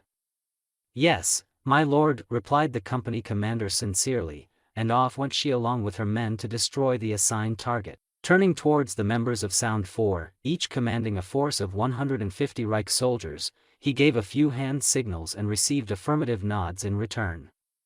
"Finally some action time, I'm gonna fuck up those shitheads," boasted Taiyuya, as a grin came on Naruto's face. "Hey, Tayu-chan. I thought I had the exclusive rights to fuck you," teased Naruto, as her face became as red as her hair color. "Fuck you, Naruto." The tense atmosphere was broken as all of them laughed. Even in the midst of an important battle, their leader knew how to make them feel confident and at ease. Their morale was clearly lifted due to him leading the charge. The Sound 4 and their troops quickly fanned across different sectors around Konoha, and would soon jump over the tired Konoha and Suna forces. "Karen, have you located Jiraiya?" asked Naruto distastefully. He had expected the Toad Sage to be out of the village looking for Orochimaru. But it seemed Hiruzen had deemed it necessary to keep his most powerful student around in case the village got in trouble. The old Kage definitely had a good far sight. His experience had certainly created a lot of problems for Naruto. He hesitantly glanced towards Tsunade, who had an unreadable expression in her eyes. "Are you ready, Tsunade-sama? Or would you like some other assignment?" asked Naruto sympathetically, as everyone's gaze shifted towards the slug Sannin. "No, I'll go. I'm the only one who can stop Jiraiya. You guys focus on your objectives," advised Tsunade strictly, receiving a nod from Naruto. "One of my most powerful allies shall be assisting you in this battle. He may seem a little crazy, but you'll need him against Jiraiya. He's waiting for you at the rendezvous point in the Northwest District," ordered Naruto. "Very well," said Tsunade curtly, and jumped away to fulfill the task assigned to her. "Will she be alright?" asked Karen worriedly. "She'll be fine. Now Lieutenant Takami, I want you to surround this area from all sides. Block all exits, kill anyone that tries to escape from this battlefield. Take 600 of our soldiers with you," instructed Naruto, receiving a crisp salute from the veteran warrior. "As you command, Nidame," said Takami devotedly. With more than half of his forces spread all over Konoha, he turned towards his remaining 1,400 soldiers led by Haku, who was standing proudly by his side. Suigetsu also gave him a sharp grin. The sarcastic officer was ready for a battle. "Ready to storm the front?" asked Naruto eagerly. "Hi. Then let's erase this village today," declared Naruto, and charged towards the large gates of his former home. Sunagakure. A group of sand ninja had surrounded a strange spiral-masked man. The lone Mangekyo Sharingan gleaming through the hole in the mask sent shivers down their spine. Everywhere around them lay bodies of hundreds of civilians and ninja alike. Far away in a corner, a plant-like creature which was both white and black in color was eating the dead bodies while killing anyone who tried to stop him. "This is so much fun," said Black Zetsu contentedly, as he cannibalistically devoured the flesh of a once beautiful woman. "You're so gross," replied an offended White Zetsu, as his other half rolled his single dark eye. "Whatever, seems Toby is enjoying himself as well." Naruto was right, their defenses are pathetic. In trying to destroy Konoha, they left their own village vulnerable for attack. Explained Black Zetsu seriously. White Zetsu sighed as another group of Suna ninja fell down on the ground, their bodies sliced in half due to the scythe visible in Tobi's hands. One that was now drenched with the blood of more than 200 Suna ninja. Here, Black Zetsu, another mounds of flesh for you to devour, said Tobi calmly, as the remaining Suna ninja got a murderous look in their eyes. You bastard, yelled a young boy, who barely appeared to be Chunin. The boy jumped straight towards the Akatsuki leader, his eyes burning with rage as he tried to decapitate the despicable man with the help of his Tanto, only to be caught by the older Uchiha. The young boy froze when he came face to face with the Mangekyo Sharingan. H, yelled the boy madly, and another one goes insane, muttered White Zetsu curiously, as Tobi tossed the mad boy aside. The remaining Suna ninja started taking steps back as the Akatsuki leader walked forward. The look in his eyes sent chills down their spines. And one thing was certain. Suna was going to get massacred today. Konoha. He stood hundreds of meters away from the doorstep of his home. Behind him, his vast army waited for him to relay new orders. Memories of the good times he spent with friends and family came back in his heart. Along with that, also came back the painful memories of several of his rude comrades dying horrible deaths for a place which didn't even recognize or remember them. A place which would betray its most loyal shinobis in a blink of an eye just for its own gain. Naruto, are you all right? Asked Haku worriedly. Yes. You charge in with the others after I've cleared the front line. This is an order, said Naruto seriously, and despite wanting to protest she relented. Naidame, you sure you're up for this? This place was once your home, said Karen hesitantly, and for the first time she saw the sadness in his eyes. I will never forget Rei's pain, said Naruto bitterly, as his entire body started glowing with chakra. His soldiers took a few steps away from him as the ground beneath them started cracking. The Ki in the area exploded as Naruto's Manegyo Sharingan came alive. Putting on his old Root Falcon mask, he glared murderously at the village known as Konoha. From this point on, the ninja world shall know true pain, promised Naruto darkly. He took one step forward. Then two. Slowly, his walking transformed into a slow jog before finally turning into a full-fledged sprint. The distance between the gates and him closed with every passing second, and his eyes picked up the figures of Suna and Konoha ninja fighting against each other. The rage he had controlled till this day came alive in his heart, as he jumped highly in the air, easily bypassing the large gate walls. His hands moved at blinding speed, fingers performing hand seals faster than any ninja had ever seen. Boom! A deep crater was instantly created on the spot where he landed. The shockwave created sent several fighting ninjas sailing into the nearby buildings, killing them brutally. His fingers finished performing the last seal, as his blue-colored chakra transformed into red. His eyes became slit like a demonic fox, and slowly more and more of that malicious Biju chakra started leaking out of his body. Live your worst nightmare, said Naruto furiously, his dark eyes glaring at the Konoha shinobi. Moriguchi chakra Meiji Suru, Kuchios no Jutsu, leaking chakra manifestation, summoning technique. The mass of demonic chakra started growing larger and larger. Slowly it was larger than the height of several tall buildings. Its shape shifted as 9 red-colored tails split from the back of the mass, and a monstrous fox-faced demon with glowing red eyes glared at the village. When it opened its mouth, its canine-like teeth were full of malicious chakra as it leaked fire from its mouth. Gah! Roared the beast. Every human in the village froze as the visage of the reincarnated 9-tailed fox sent shivers down their spine. For those survivors who had lived through the tragedy that had happened 15 years ago, it was a nightmare reborn. The shockwave sent by the beast nearly obliterated 2 entire districts, killing any living creature that was unfortunate enough to get caught in the attack. Their eyes widened in horror when they saw a boy standing in the middle of the fox manifestation, and as he took a step forward, so did the fox spirit. My name is Naruto Uchiha, heir of the Yondaime Hokage, and betrayed son of Konoha," said Naruto darkly. Several Konoha ninja tried to attack the boy only to be crushed beneath the massive tails of the fox manifestation. Even the Suna ninja started attacking the boy only in vain as their terrified screams rocked the entire village. "Stop me if you can, if any of you hold greater despair in your heart than me," challenged Naruto. Jiraiya motionlessly stood in his spot as he saw the chakra manifestation of the nine-tailed fox wreaking havoc across the village.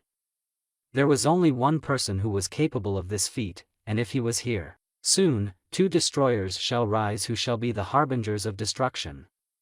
Fukasaka's words rang clear in his heart, and his eyes clearly showed him that the first destroyer had arrived. Even from this distance he could feel the hatred, anger, pain which was emanating from this chakra.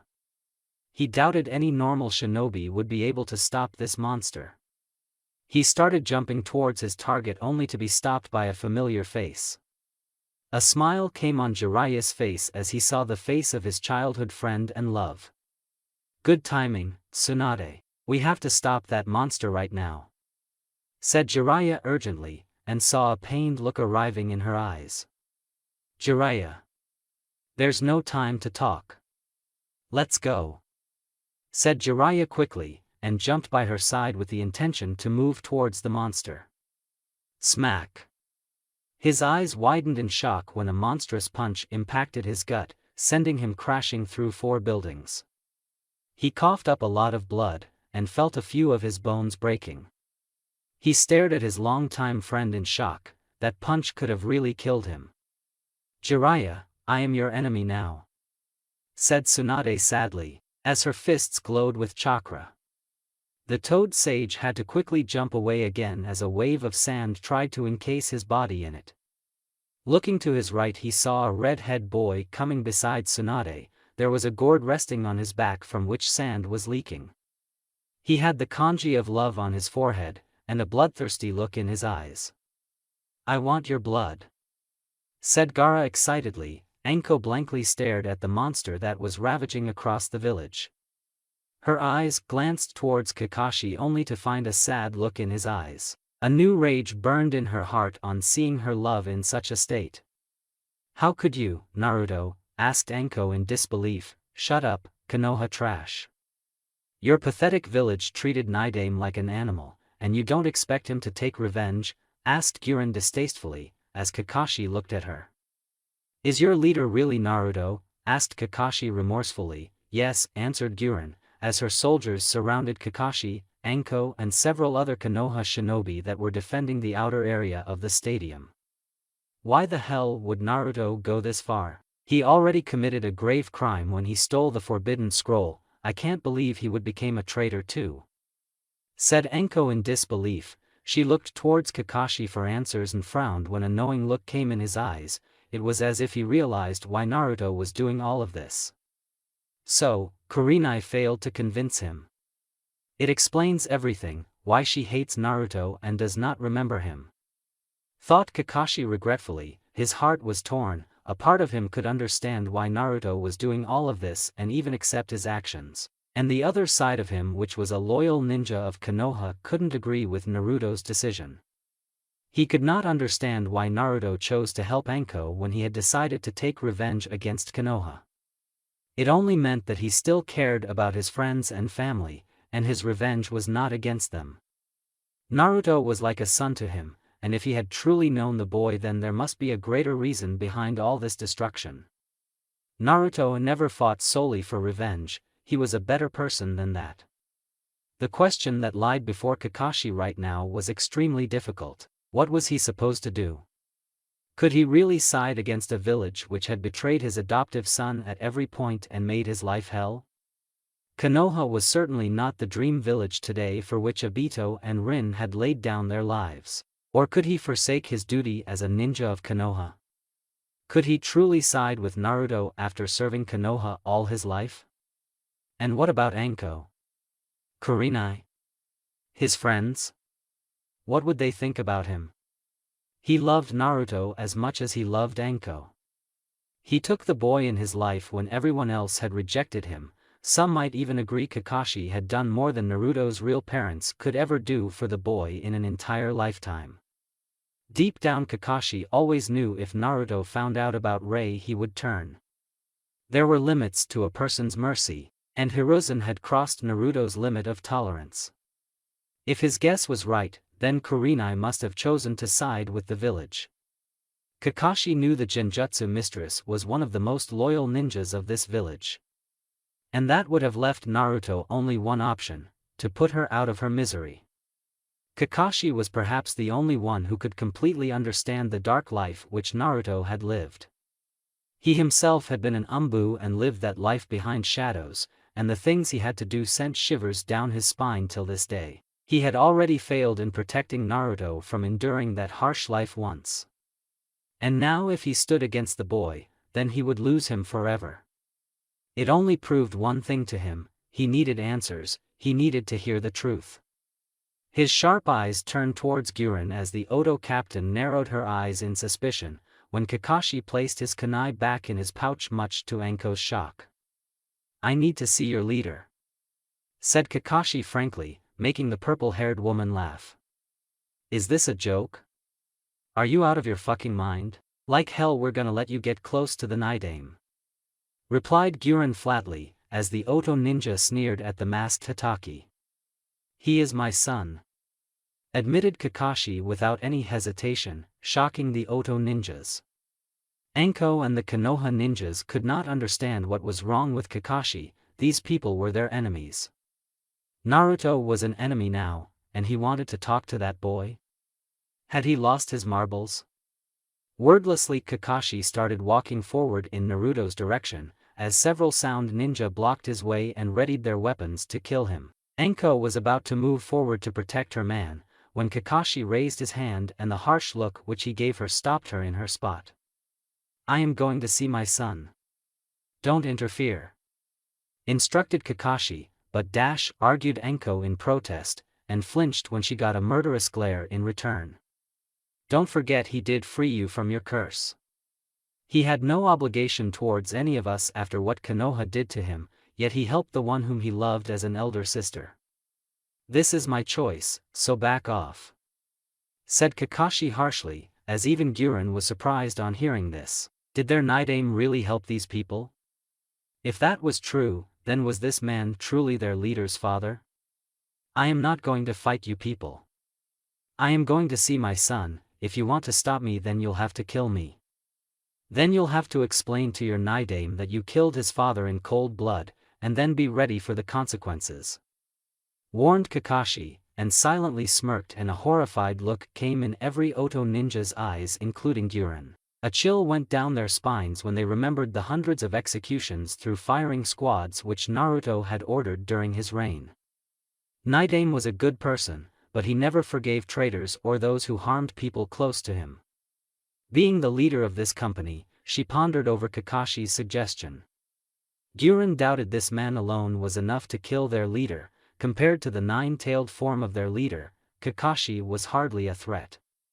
But if she killed him, injured him or stopped him from meeting Naruto, and if by some fucked up fate he did turn out to be Naruto's father. She shivered as she imagined the punishment which Naruto would inflict on her. "Fine. You can go," said Guren bitterly. "Captain?" questioned many of her soldiers in disbelief, as Kakashi quickly dashed towards Naruto's position. "Let him go, I'll take full responsibility. He's just one man, we still have these bastards to kill," said Guren eagerly, a predator-like grin arriving on her lips as her forces surrounded the Konoha shinobi. Anko lonely glanced towards the disappearing form of Kakashi, as a bad feeling arose in her heart. "What are you doing, Kakashi?" Wild winds blow across the skies of Konoha, carrying the smoke and the foul smell of death along with it towards the nearby areas. On top of the Hokage mountain, 3 people watched in horror and disbelief as the once beautiful Leaf Village was getting destroyed with every passing second. Regardless of which side people belonged to, they were dying. Men, women, children. Death was not discriminating against anyone, and the giant 9-tailed fox was acting as the harbinger of destruction. Is this a dream? Asked an older voice. What the fuck is this? This can't be happening, not to Konoha. Replied his partner in a terrified voice, this is reality. It's time Konoha faced the results of its actions. Said the last person, a small creepy smile arriving on his lips. Smoke and ashes littered across the once beautiful streets of the Hidden Leaf Village. Hundreds of dead bodies lay littered around, the haunted souls of the dead vanishing in the sands of time. Death itself had descended upon the village, and amidst this massacre stood a young boy. His lonely eyes observing the 400 ninja he had slaughtered, his ANBU mask did well in hiding his face. Tears spilled from his eyes as he witnessed the carnage done by his own hands. The blank eyes of his former Konoha comrades stared at him, their gazes waiting for him to join them. He truly wished things had not gone down the way they had, but there was no going back now. He very well knew every man, woman, boy, girl whom he had killed today was somebody's son, daughter, father, mother, brother, sister. But this was the harsh reality of the ninja world, where violence was the sole means of survival. Kill or be killed. He had merely followed the unsaid rule of their world. The people he had killed were his enemies and in the way of his ambition. Yet he felt sorrow for them, so much blood had been spilled. His eyes glared at the two Kages standing in front of him, their mortified eyes observing the dead bodies of their own soldiers. What have you done? Asked Hiruzen in horror. The old Kage's betrayed eyes observed the blood-soaked boy standing in front of him. Beside Hiruzen, stood the Kazekage, who was equally shocked on seeing the dead bodies of 100 Sunan ninja who had tried to stop the monster which was standing in front of them. This is retribution for the crimes Konoha committed against the Uchiha clan and several of my root comrades. Justice for Rei. Said Naruto bitterly. The Kazekage narrowed his eyes in suspicion when Hiruzen's face lost all color. It was as if the old Kage had seen a ghost. Both of them had agreed to put their fighting on hold in order to save their men from the nine-tailed fox monster which was previously destroying every human that came in its way. By the time they arrived at Ground Zero, their frontline forces were butchered. The nine-tailed chakra manifestation was gone, and there stood Naruto with an army of 1,500 battle-ready Reich soldiers. So you know, said Hiruzen in a defeated voice, and saw Naruto's fists clenching. Why? After everything I did for this village, you, said Naruto in a betrayed manner, making Hiruzen avert his eyes. It was for the safety of the village. Every Hokage has to make decisions for the greater good, and sometimes they have to make sacrifices, explained Hiruzen frankly, and frowned when Naruto laughed. So convenient, but that's to be expected from the power-hungry ninja villages and their leaders, said Naruto insultingly, and saw Hiruzen glaring at him. Is that really you, Naruto? If you were angry then you should have talked to me, you didn't have to kill so many of your own countrymen. Accused Hiruzen angrily, his grip on his staff tightening. It's irrelevant whether I'm angry or not. It doesn't matter at all, said Naruto nonchalantly, as the Kazekage pointed his finger at him. Are you the Otokage? Asked the Kazekage seriously, making Naruto chuckle darkly. Naruto, Otokage, Naidame.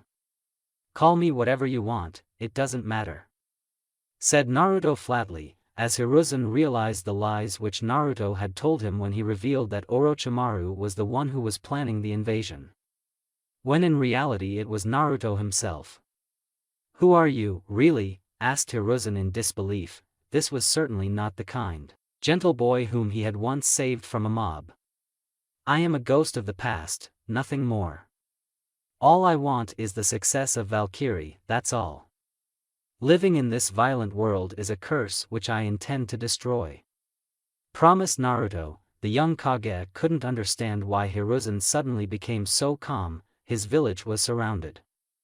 His forces were outnumbered, yet the old man was calm as a rock. Then Naruto felt it.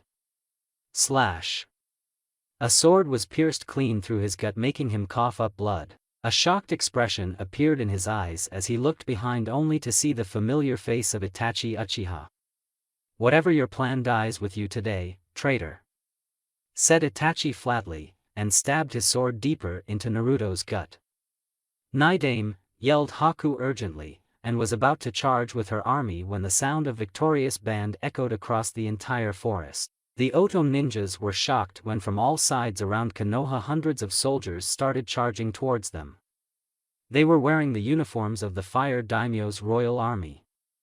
From the mountains, from the streets, from the alleys, hundreds of Fire Country's loyal soldiers started surrounding Naruto's forces from all sides. It was a fucking ambush.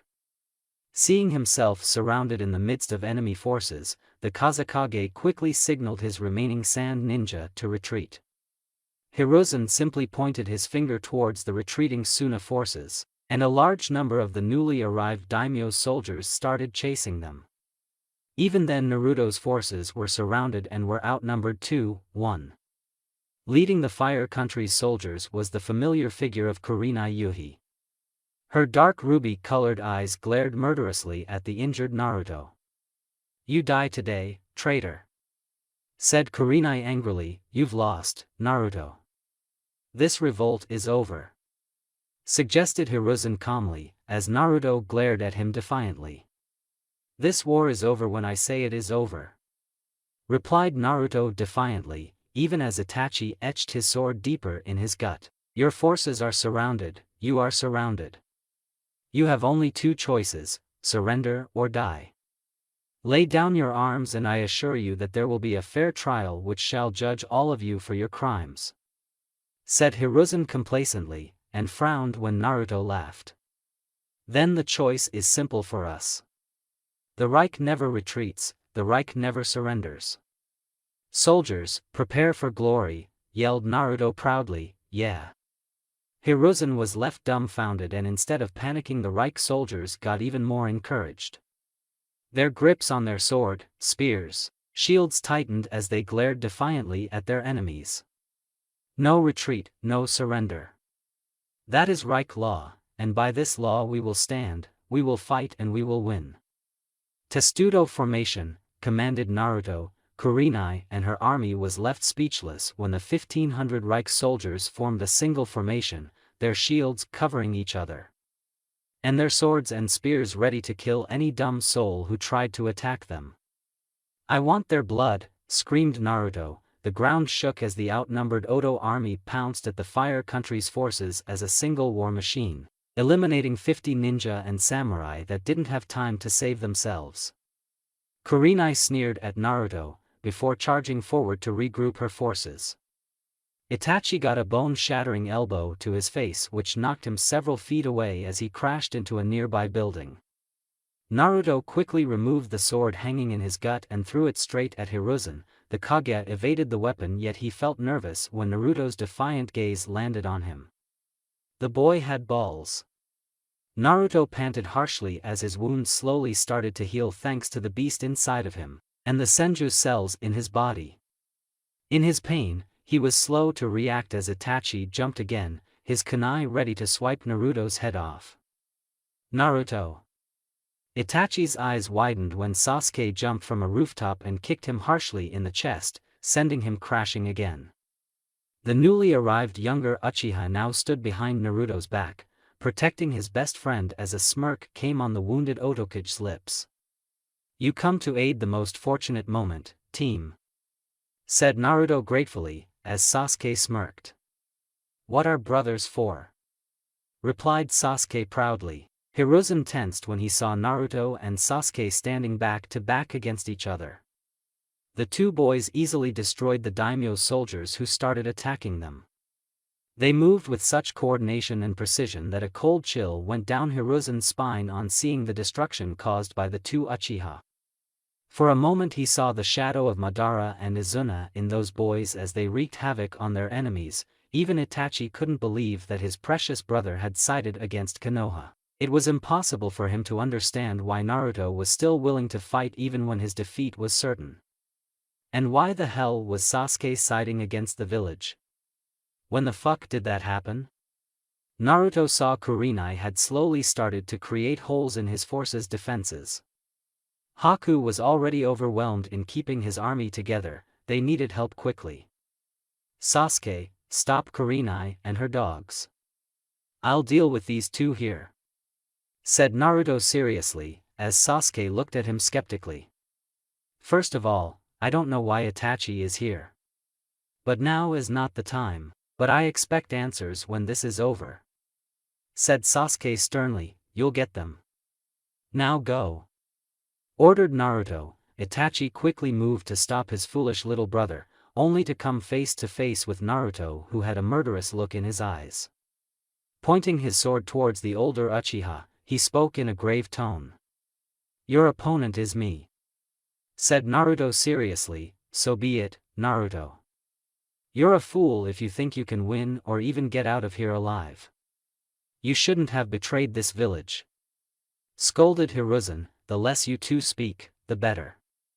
You betrayed me in the worst manner, and you expect me to serve you and this pathetic village like a loyal dog.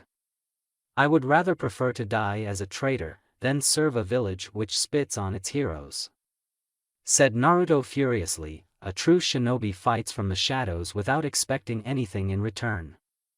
The fact you consider yourself a hero is shameful," chided Itachi. "Look who's talking, the biggest moron of Konoha."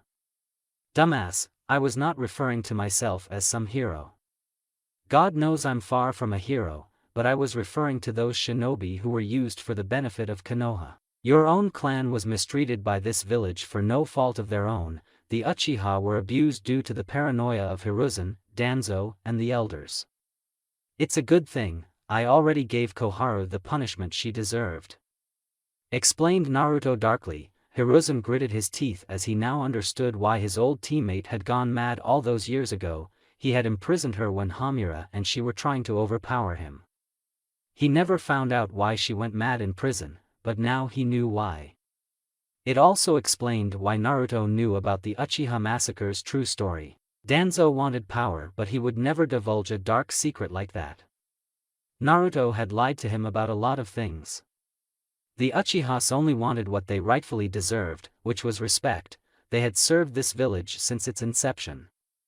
And due to the biased nature of Tobirama and his students, they were isolated. This old man and Danzo fooled you into thinking that eliminating them was for the good of the village. Tell me, Itachi, you spared your little brother because you considered him innocent. Then didn't the other Uchiha children fall in the same category? You never hesitated in butchering them, did you? You're a hypocrite like me, so shut your fucking mouth, shouted Naruto, making Itachi avert his eyes. For the first time, Itachi felt his actions to be pointless as he saw Sasuke fighting against the village. Everything had proved to be meaningless in the end. "No, I promised Shisui that I would protect this village. No matter what," thought Itachi stubbornly. "I'm no longer the soldier whom you used for your personal gain. I'm a Kage, and I will protect my people," promised Naruto, and joined his hands in a familiar sign. Tajukage Bunshin no Jutsu, Multi-Shadow Clone Technique. Hiruzen's eyes widened when the entire ground shook as nearly 200 Naruto clones came into existence. Each armed to the teeth and was now glaring at the enemy forces which were fighting against his own army. The real Naruto raised his finger and spoke in a dark voice. "Butcher them all." The clone army fanned across the entire sector. The sudden attack proved to be extremely costly for the Konoha forces as Naruto's deadly clones killed hundreds within seconds. The previously confident Hiruzen now had a bead of sweat rolling down his forehead as he felt the enormous power radiating from Naruto. He truly was a Kage-level ninja. Combine that with the Kyuubi and Mangekyo Sharingan, you have a one-many army at your hands. Now that the battlefield's been leveled, I want to know how you found out I had turned against the village. Or would you be too scared to even reveal that? Asked Naruto sarcastically, as Hiruzen sighed. I never trusted you after Rei's incident. I always had Itachi trailing your every movement. When you stopped dropping out of contact in the past few months, my suspicion grew. You were quite good at your deception. It was only 2 days back did Itachi find out that you were plotting against the village. And that too only after he infiltrated Otogakure. You were a true ANBU. Explained Hiruzen honestly, and you were a true Kage. Never trusting one man and always betraying the ones most loyal to you. Said Naruto disgustedly, then what the hell do you want, son? This is the way our world has worked since its beginning. You think you're the first who were dealt such a bad fate? Then think again. Snapped Hiruzen, and pointed towards Itachi. I may not be the first one, but I will definitely make sure I am the last, promised Naruto, and saw a disappointed look arriving in Hiruzen's eyes. Your parents would be ashamed of you, Naruto. Ashamed of what you became. You were the chosen one, Naruto. The one I dreamed who would lead this village to great heights, nor reduce it to ashes. Said Hiruzen tearfully, I hate you, Hiruzen Sarutobi. Said Naruto sadly. You were like a son to me, Naruto. I loved you. Said Hiruzen quietly, and Naruto saw the man was not lying this time. The look in the old Kage's eyes showed the truth. Then I'll make this painless. There was a time when I would have died for you, and if it's any consolation, all of this is not just because of what Konoha did to me. I want to change this fucked up world. I don't know whether I'm right or wrong, but I really need to do this. Said Naruto honestly, as a faint sad smile came on Hiruzen's face. Then give it your all. Encouraged Hiruzen. The Hokage and Itachi quickly stepped side by side, their sharp eyes fixed on their once loyal comrade. Naruto merely smiled as he took out a cigarette from his pocket and lit it up, much to the surprise of his opponents. They pondered whether it was right to attack him, but in the end refrained from doing so. Hiruzen was quite pained when he saw his soldiers dying quickly. Naruto's soldiers were quite tough, and the shadow clones he had sent to assist, along with Sasuke, were more than enough to level the playing field. After 5 minutes, Naruto finished his smoke as a satisfied smile came on his face. Let's dance. In a flash Naruto disappeared and appeared in front of Itachi. He quickly tried to sweep the Uchiha's legs, but the man somersaulted away. Hiruzen was quick in his attack as he tried to smash Naruto's skull with his staff, only for Naruto to evade the attack like a snake by moving his body around the weapon. The Hibi-style taijutsu. Thought Hiruzen sharply, as he remembered Anko was the one who had trained Naruto in this art. Enma's hand emerged from the staff to grab the boy's neck, only to be swatted away, courtesy of Naruto's right hand, which was glowing with wind chakra. Hiruzen quickly tossed his staff in the air in order to allow his summon time to recover, and quickly brought his hands forward, managing to take the full brunt of Naruto's kick, which sent the old Kage sailing a few feet away. If not for the chakra channeling through Hiruzen's feet, he was sure he would have been blown much farther away. Naruto didn't have any time to relax as he heard a sharp sound. Wordlessly he fetched a shuriken from his pouch and tossed it towards the right, where Itachi had unleashed at least a dozen shuriken towards him. Shuriken Kage Bunshin no Jutsu, Shuriken Shadow Clone Technique. As soon as his single shuriken multiplied into 100 more, Naruto had already finished performing another set of hand seals. Futon de Tapa, Wind Release, Great Breakthrough Jutsu.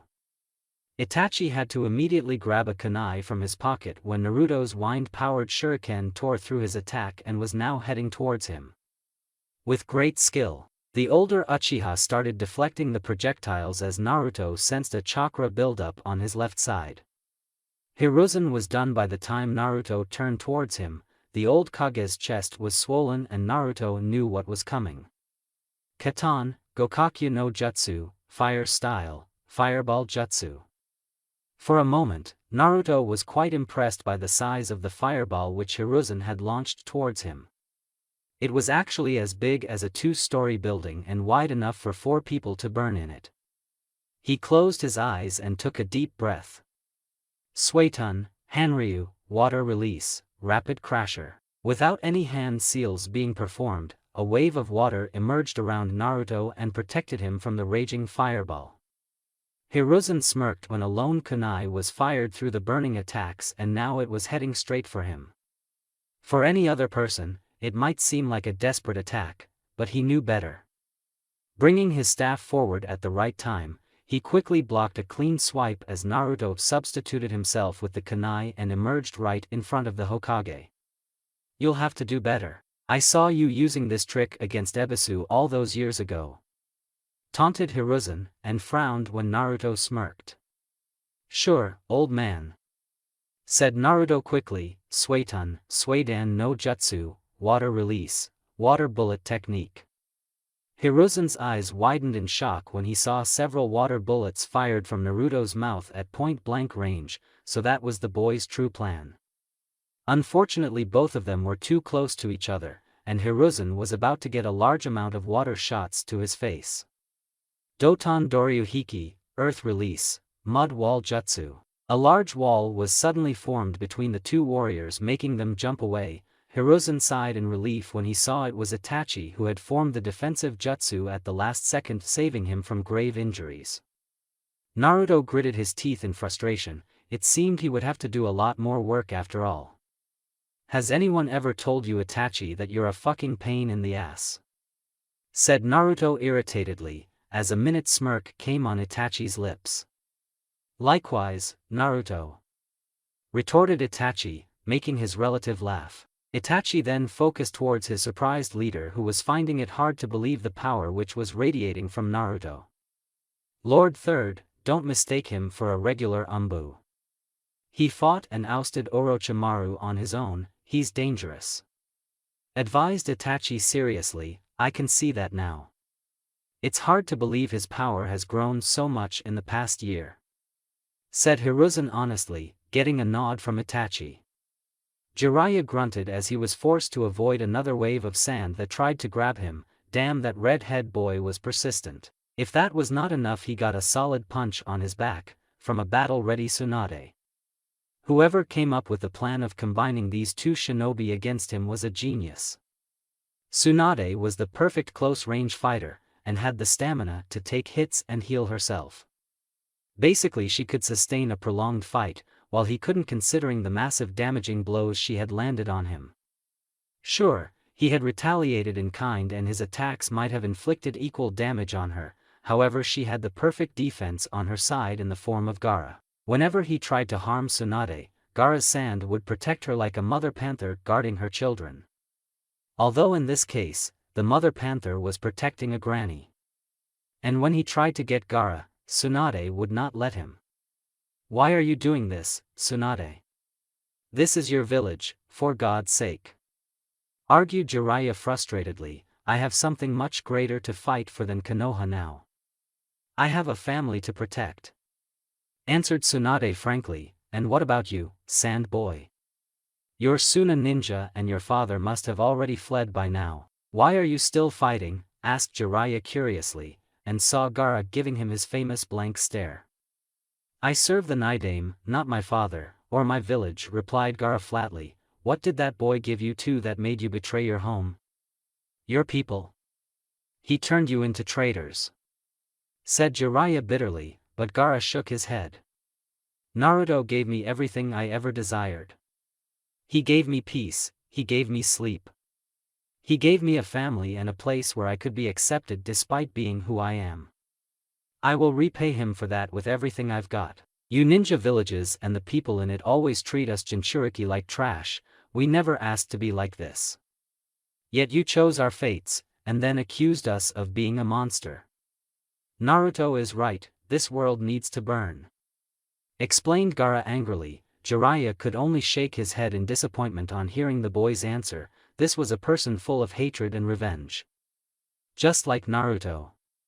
What's the matter, Jiraiya? Aren't you being a hypocrite by judging Gaara and the people of Otogakure? You of all people know how much damage Konoha and the ninja villages have done to this world. To humanity with their pointless wars and everyday violence. Dan, Nawaki died due to the chaos in this world. Jiraiya, you searched for the one who would bring peace to this world. I believe Naruto is the one. Stated Tsunade proudly, he has got you brainwashed. Said Jiraiya desperately, you're wrong, I chose this. I chose Naruto because I know he is right. Sure, right now we may seem wrong and as anarchists, but in the longer scheme of things this is the best way to achieve a long-lasting peace. You don't know what Naruto's true plan is, that's why you see him as a monster. When in fact, he is the savior of this world," said Tsunade fondly, making her friend sigh. "Tsunade. This is the reason why we are on opposite sides today.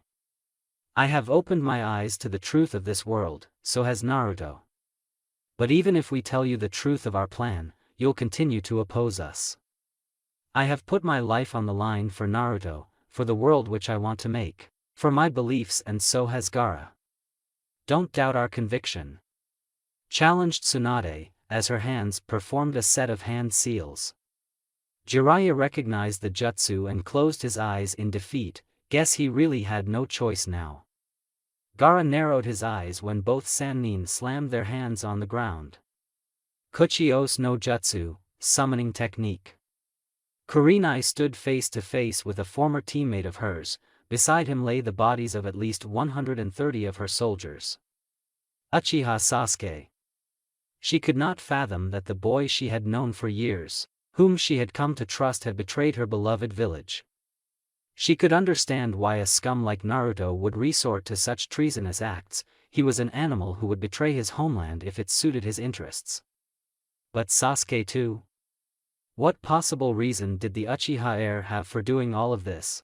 Her previously assured victory against Naruto's army was now but all a dream. Sasuke had murdered her men by scores. Naruto's shadow clones had wreaked havoc on her army, and what was left was currently being finished by Haku and her fascist soldiers. "You monsters!" said Kurenai furiously, as Sasuke merely smiled. He was pitying her. "Sure, we are. And you are a dog, a stupid dog, Kurenai Yuhi. A fool who has closed her eyes to the reality of this world. Insulted Sasuke, you betrayed Sakura, Anko, me, this village. We gave everything to you and you repay us like this?" asked Kurenai angrily, but Sasuke simply shrugged.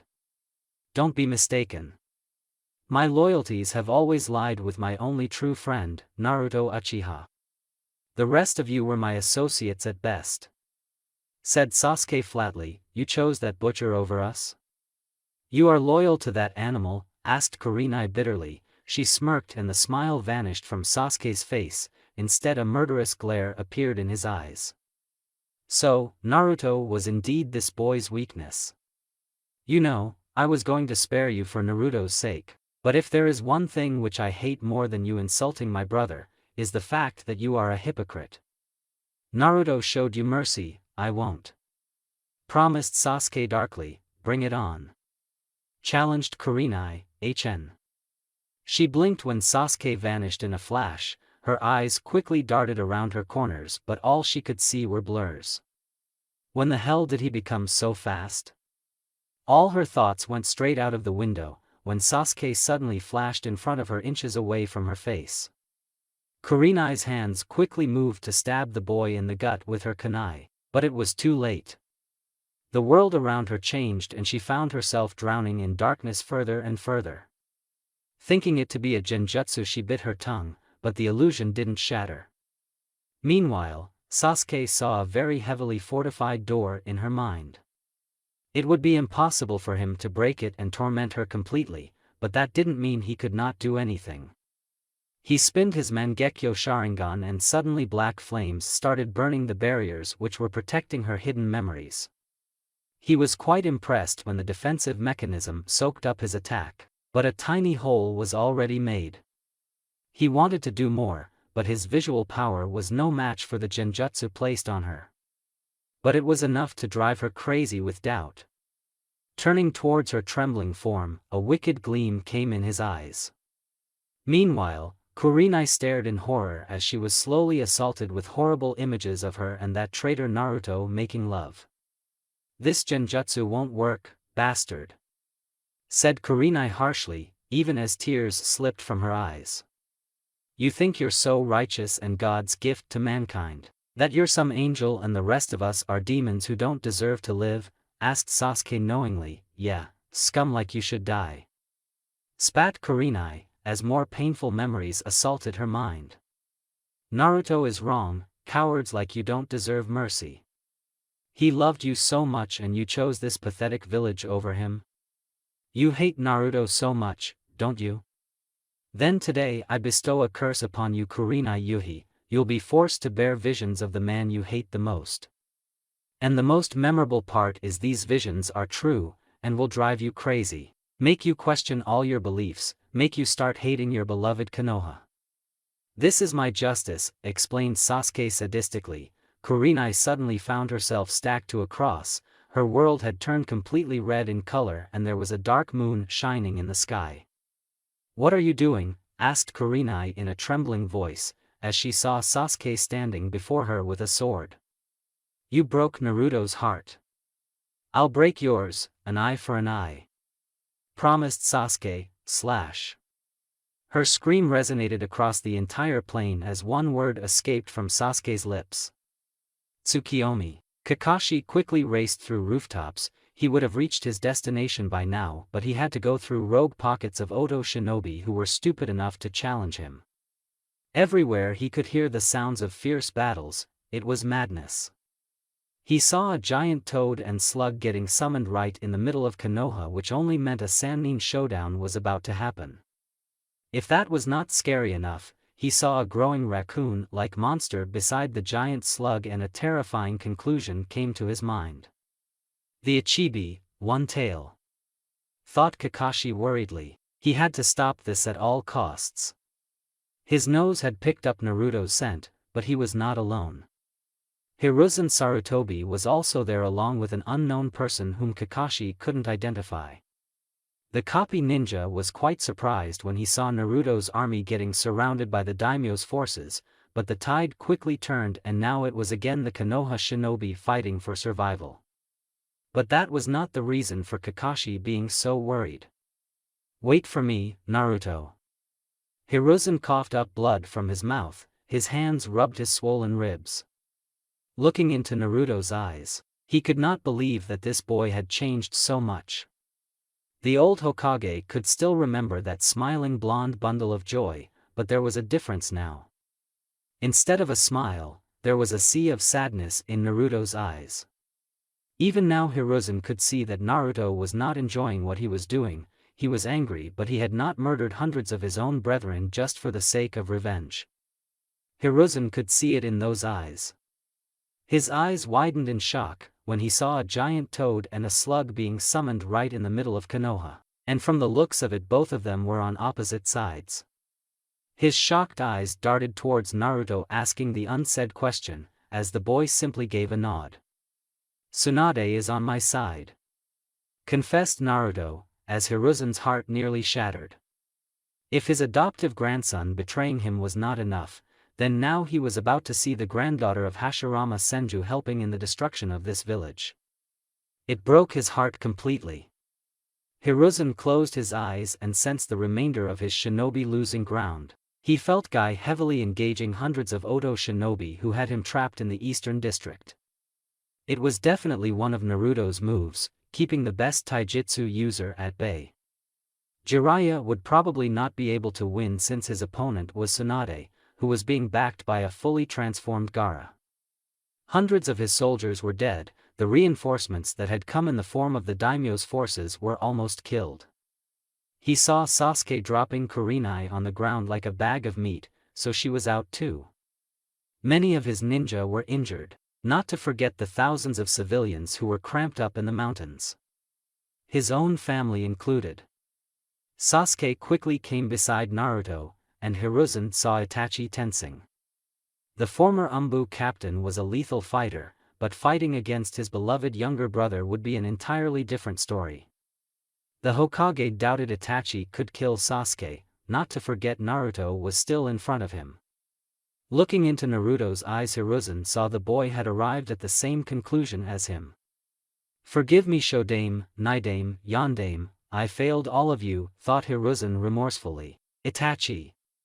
The said shinobi turned towards his leader and was shocked to find a defeated look in Hiruzen's eyes. Gather our remaining shinobi and help the civilians escape, said Hiruzen calmly, as Naruto closed his eyes. Sasuke gripped his tanto tightly, he was just about ready to stop that from happening. Hiruzen-sama? Are you asking me to abandon Konoha? We'll lose the village. said Itachi in disbelief. The village was never Konoha. It was the people in it that made it. A village can be rebuilt by its people. He wants you to protect that hope. Isn't that right, Gramps? Asked Naruto knowingly, as Hiruzen got the unsaid message which made him give the boy a grateful smile. Naruto, you can't possibly allow them to escape. Have you forgotten these people abused you for years? Asked Sasuke angrily. I haven't forgotten anything. Even if Itachi tries his best, he'll only be able to save a handful. I want them to escape because that would be the ultimate punishment. Losing their home, losing their life, that would be their curse. Said Naruto flatly, and was satisfied when Sasuke accepted that answer. Maybe, you're right. But I can't let this bastard go. Said Sasuke hatefully, as he glared at Itachi. The boy was surprised when Naruto shook his head again. What the hell was wrong with his best friend?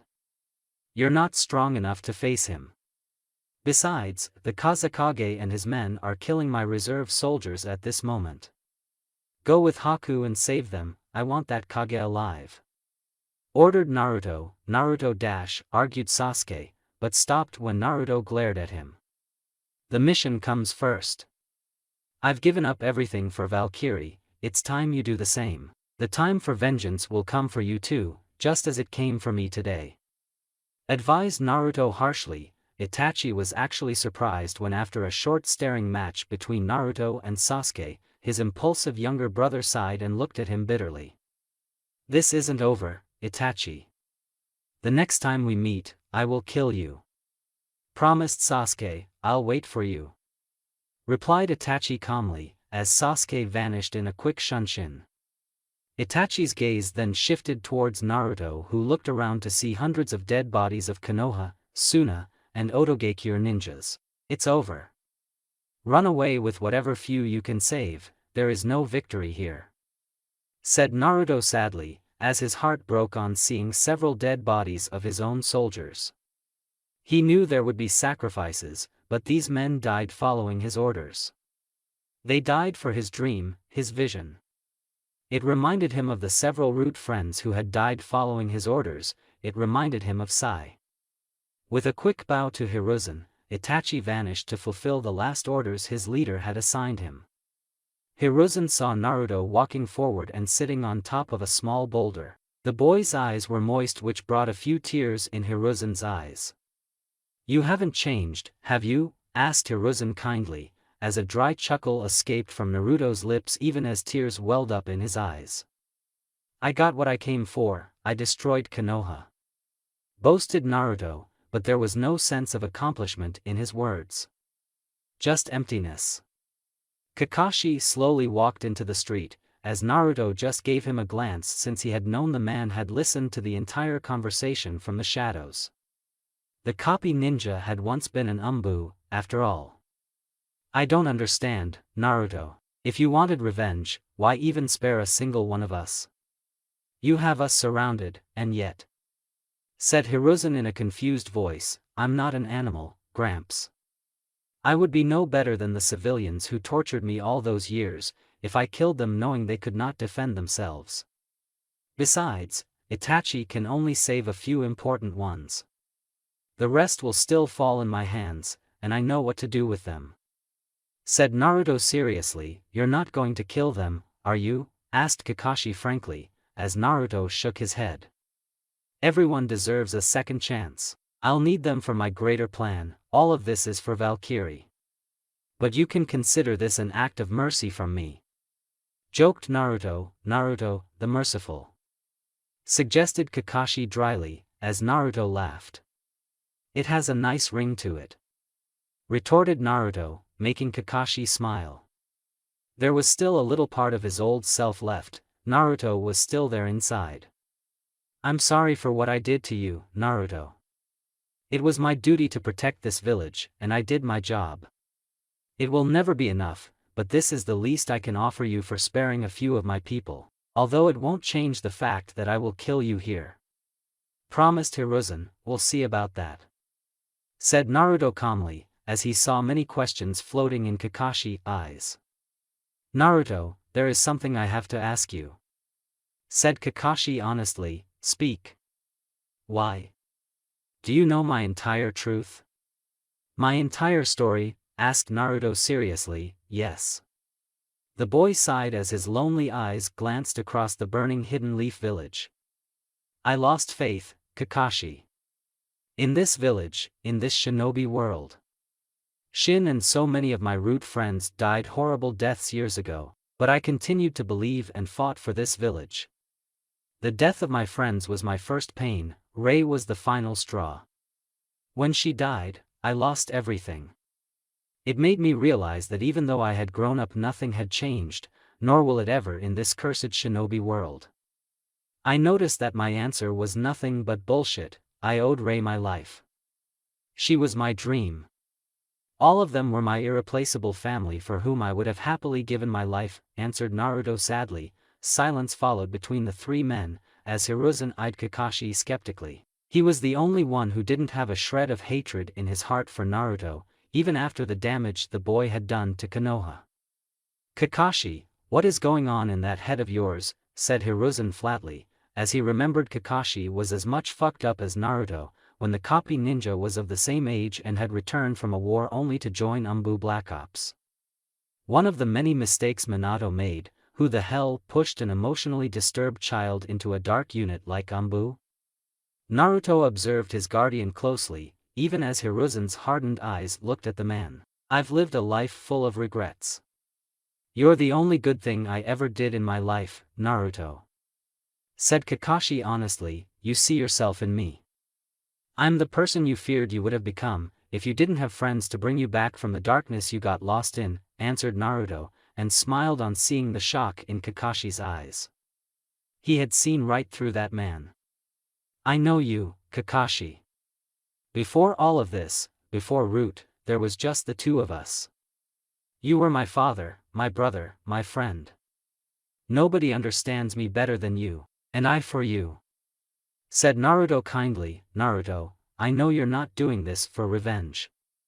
You were never that kind of person. There must be a reason for all of this. I want you to tell me what Valkyrie is, said Kakashi seriously, as Hiruzen scoffed. Kakashi, he won't tell you anything while I'm around. Said Hiruzen flatly, I beg to differ. You're not going anywhere, Gramps. I've made sure of that. If you kill me then my plan dies with me. It's as simple as that. Maybe hearing the truth will motivate you to fight harder against me. God knows your old depressed heart needs something to fight for right now. Said Naruto nonchalantly. Arrogant, are we? Asked Hiruzen, a frown visible on his wrinkled face. Just confident. Replied Naruto smartly. Tell me, Naruto. I want the truth. Said Kakashi seriously. It all began 1,000 years ago. A time when humanity was innocent and young, as hard as it is to believe our species was a peaceful race once. People who lived in harmony and worshipped one god who protected their lands, their cattle, their homes. The god was called Hachiman. Explained Naruto patiently. The god of war? Asked Hiruzen curiously. Hachiman prevented wars by maintaining the peace, that was his job. But there were a few among humanity who wanted power, who dreamed of becoming a god. Those morons thought that they could do a better job than Hachiman in maintaining peace. Sure, small conflicts happened at that time too, but there was never a full-scale war. But that changed when Kaguya took that peace from us. Said Naruto bitterly, and Kakashi realized whoever this woman was, Naruto resented her from the bottom of his heart. She did something bad, didn't she? Asked Kakashi knowingly. She destroyed our species and bestowed a curse upon us. In her thirst for power, she approached Hachiman and made him fall for her. For eons, the god of war had protected a sacred tree. It was called the Tree of Life, and was supposed to be the origin of all life on this planet. Stated Naruto, surprising Hiruzen. How do you know all this? Questioned Hiruzen, as Naruto pointed his finger to his Mangekyo Sharingan. These eyes of mine can decipher the Uchiha tablet. It has every information about our origins, you only need to have sharp eyesight to decipher it. I've got those eyes. Admitted Naruto, Kagaya ate a sacred fruit that grew on the tree of life once in 1,000 years. It gave her divine powers which humanity was forbidden to get no matter the circumstances. The power which we know as chakra. Said Naruto seriously, as an aura of blue-colored chakra glowed around his body showing the point he wanted to make. Hiruzen and Kakashi were visibly shocked on hearing this information. It didn't match with the facts they knew. But the Rikudo Sennin was the one who gave us chakra, and taught us how to use them.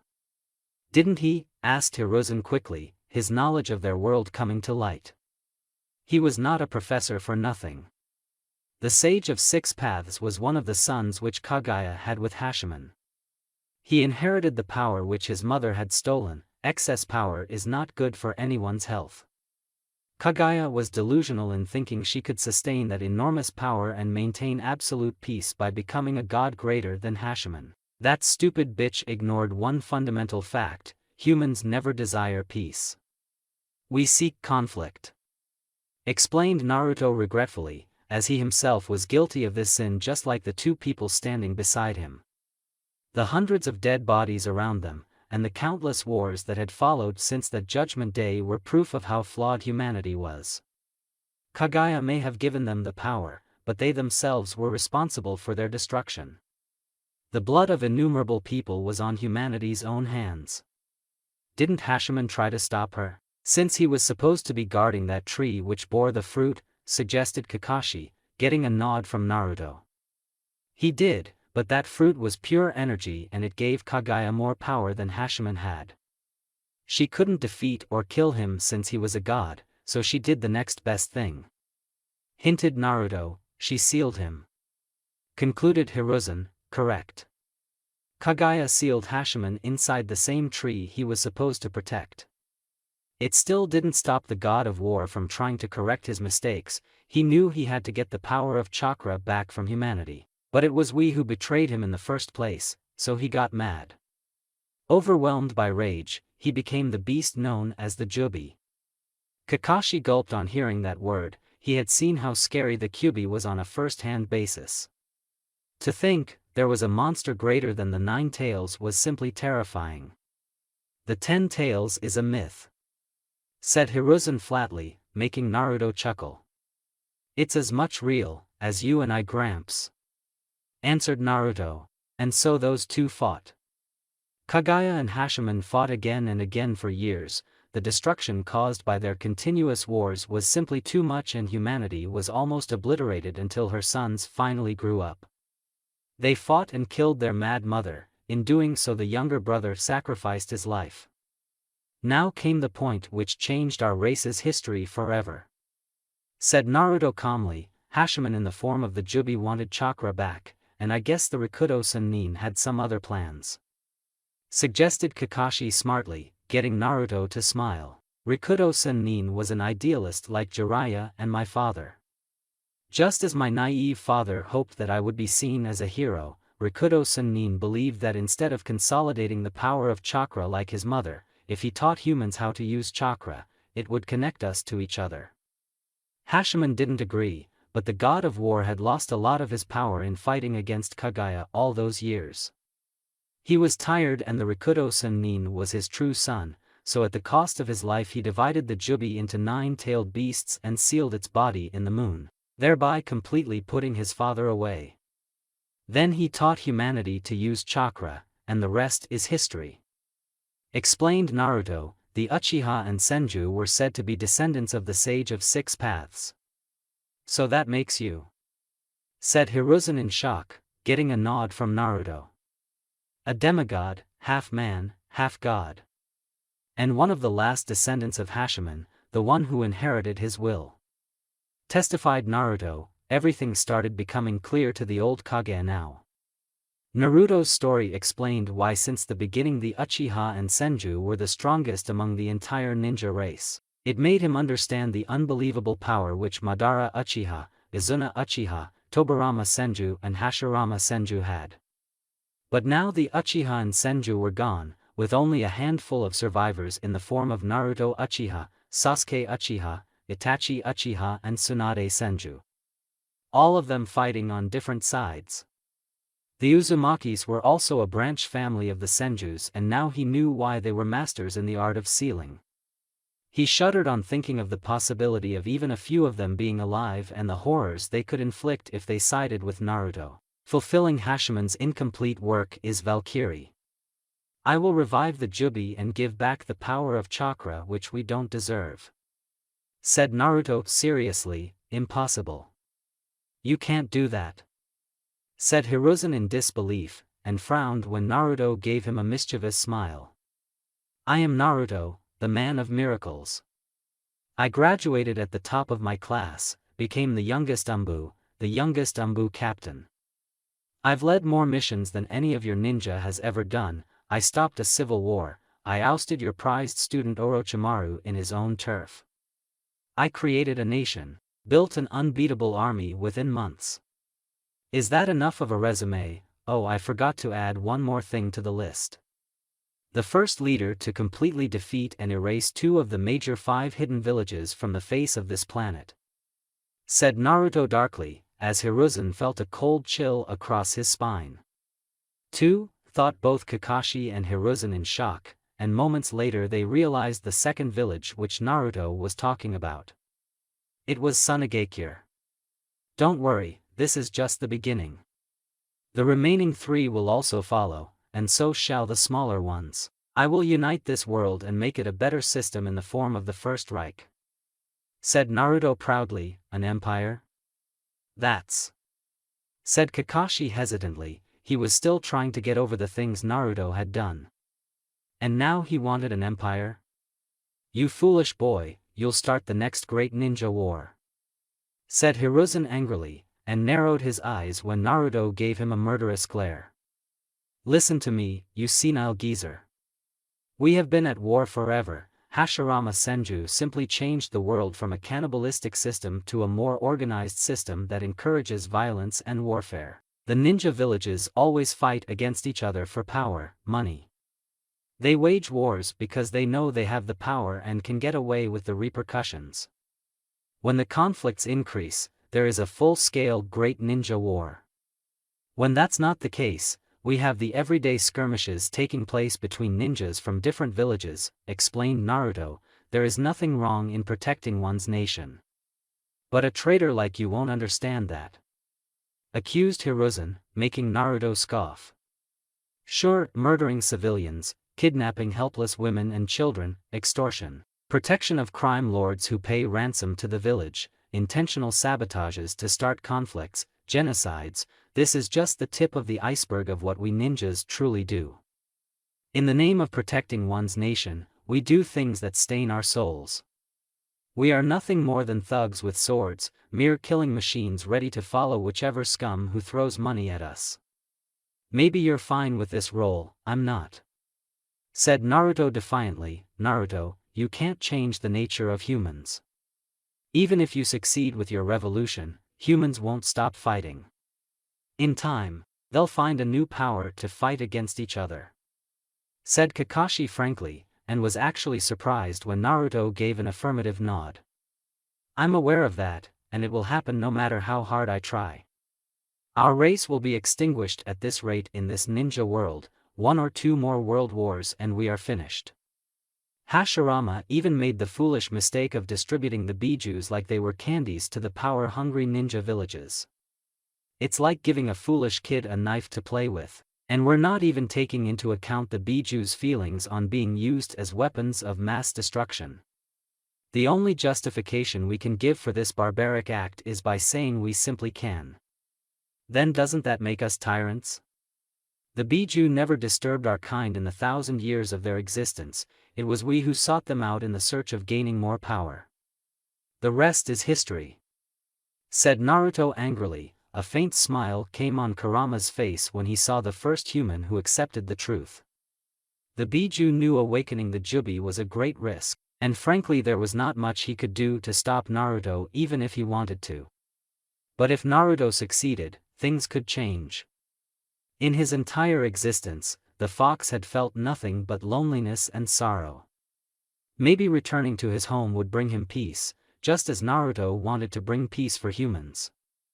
The thing he liked about Naruto was the fact that the boy was a realist. He had the balls to call what was right or wrong, he never shied away from his crimes like Hiruzen and the countless other ninjas. He accepted his mistakes and wanted to improve them. Naruto was no longer the naive kid who believed that only by serving his village he could bring peace.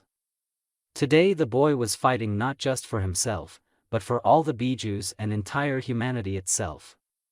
To correct all of their sins, Naruto very well knew history would probably remember him as a tyrant. But he was fine with that, if it meant stopping the conflict in this world. Now that Kurama thought about it, Naruto was right.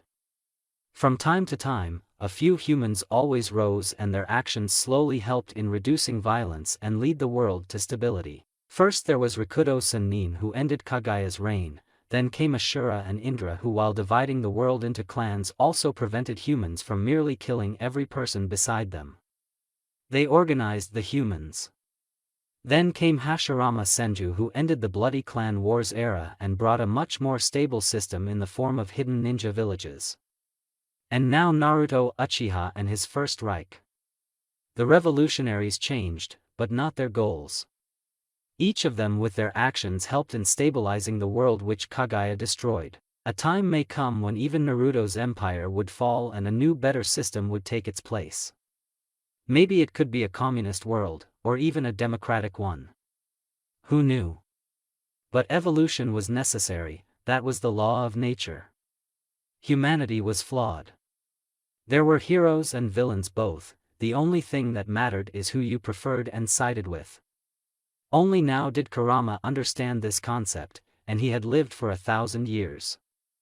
And yet looking at this 15-year-old boy, he could not believe that Naruto understood this concept at such a young age. Hiruzen, who had lived for decades, couldn't understand it, but Naruto could. Now Kurama knew why the sword called Ryujin Jaka had accepted Naruto as its first true wielder and allowed him to use its powers. Naruto, you truly are the chosen one. The person who's next in line to take all of us one step closer to the promised land. Thought Kurama, you're insane. I can't let you destroy the ninja world, you'll lead us to our doom. Not just through your insane dream of an empire, but by reviving the Jubi.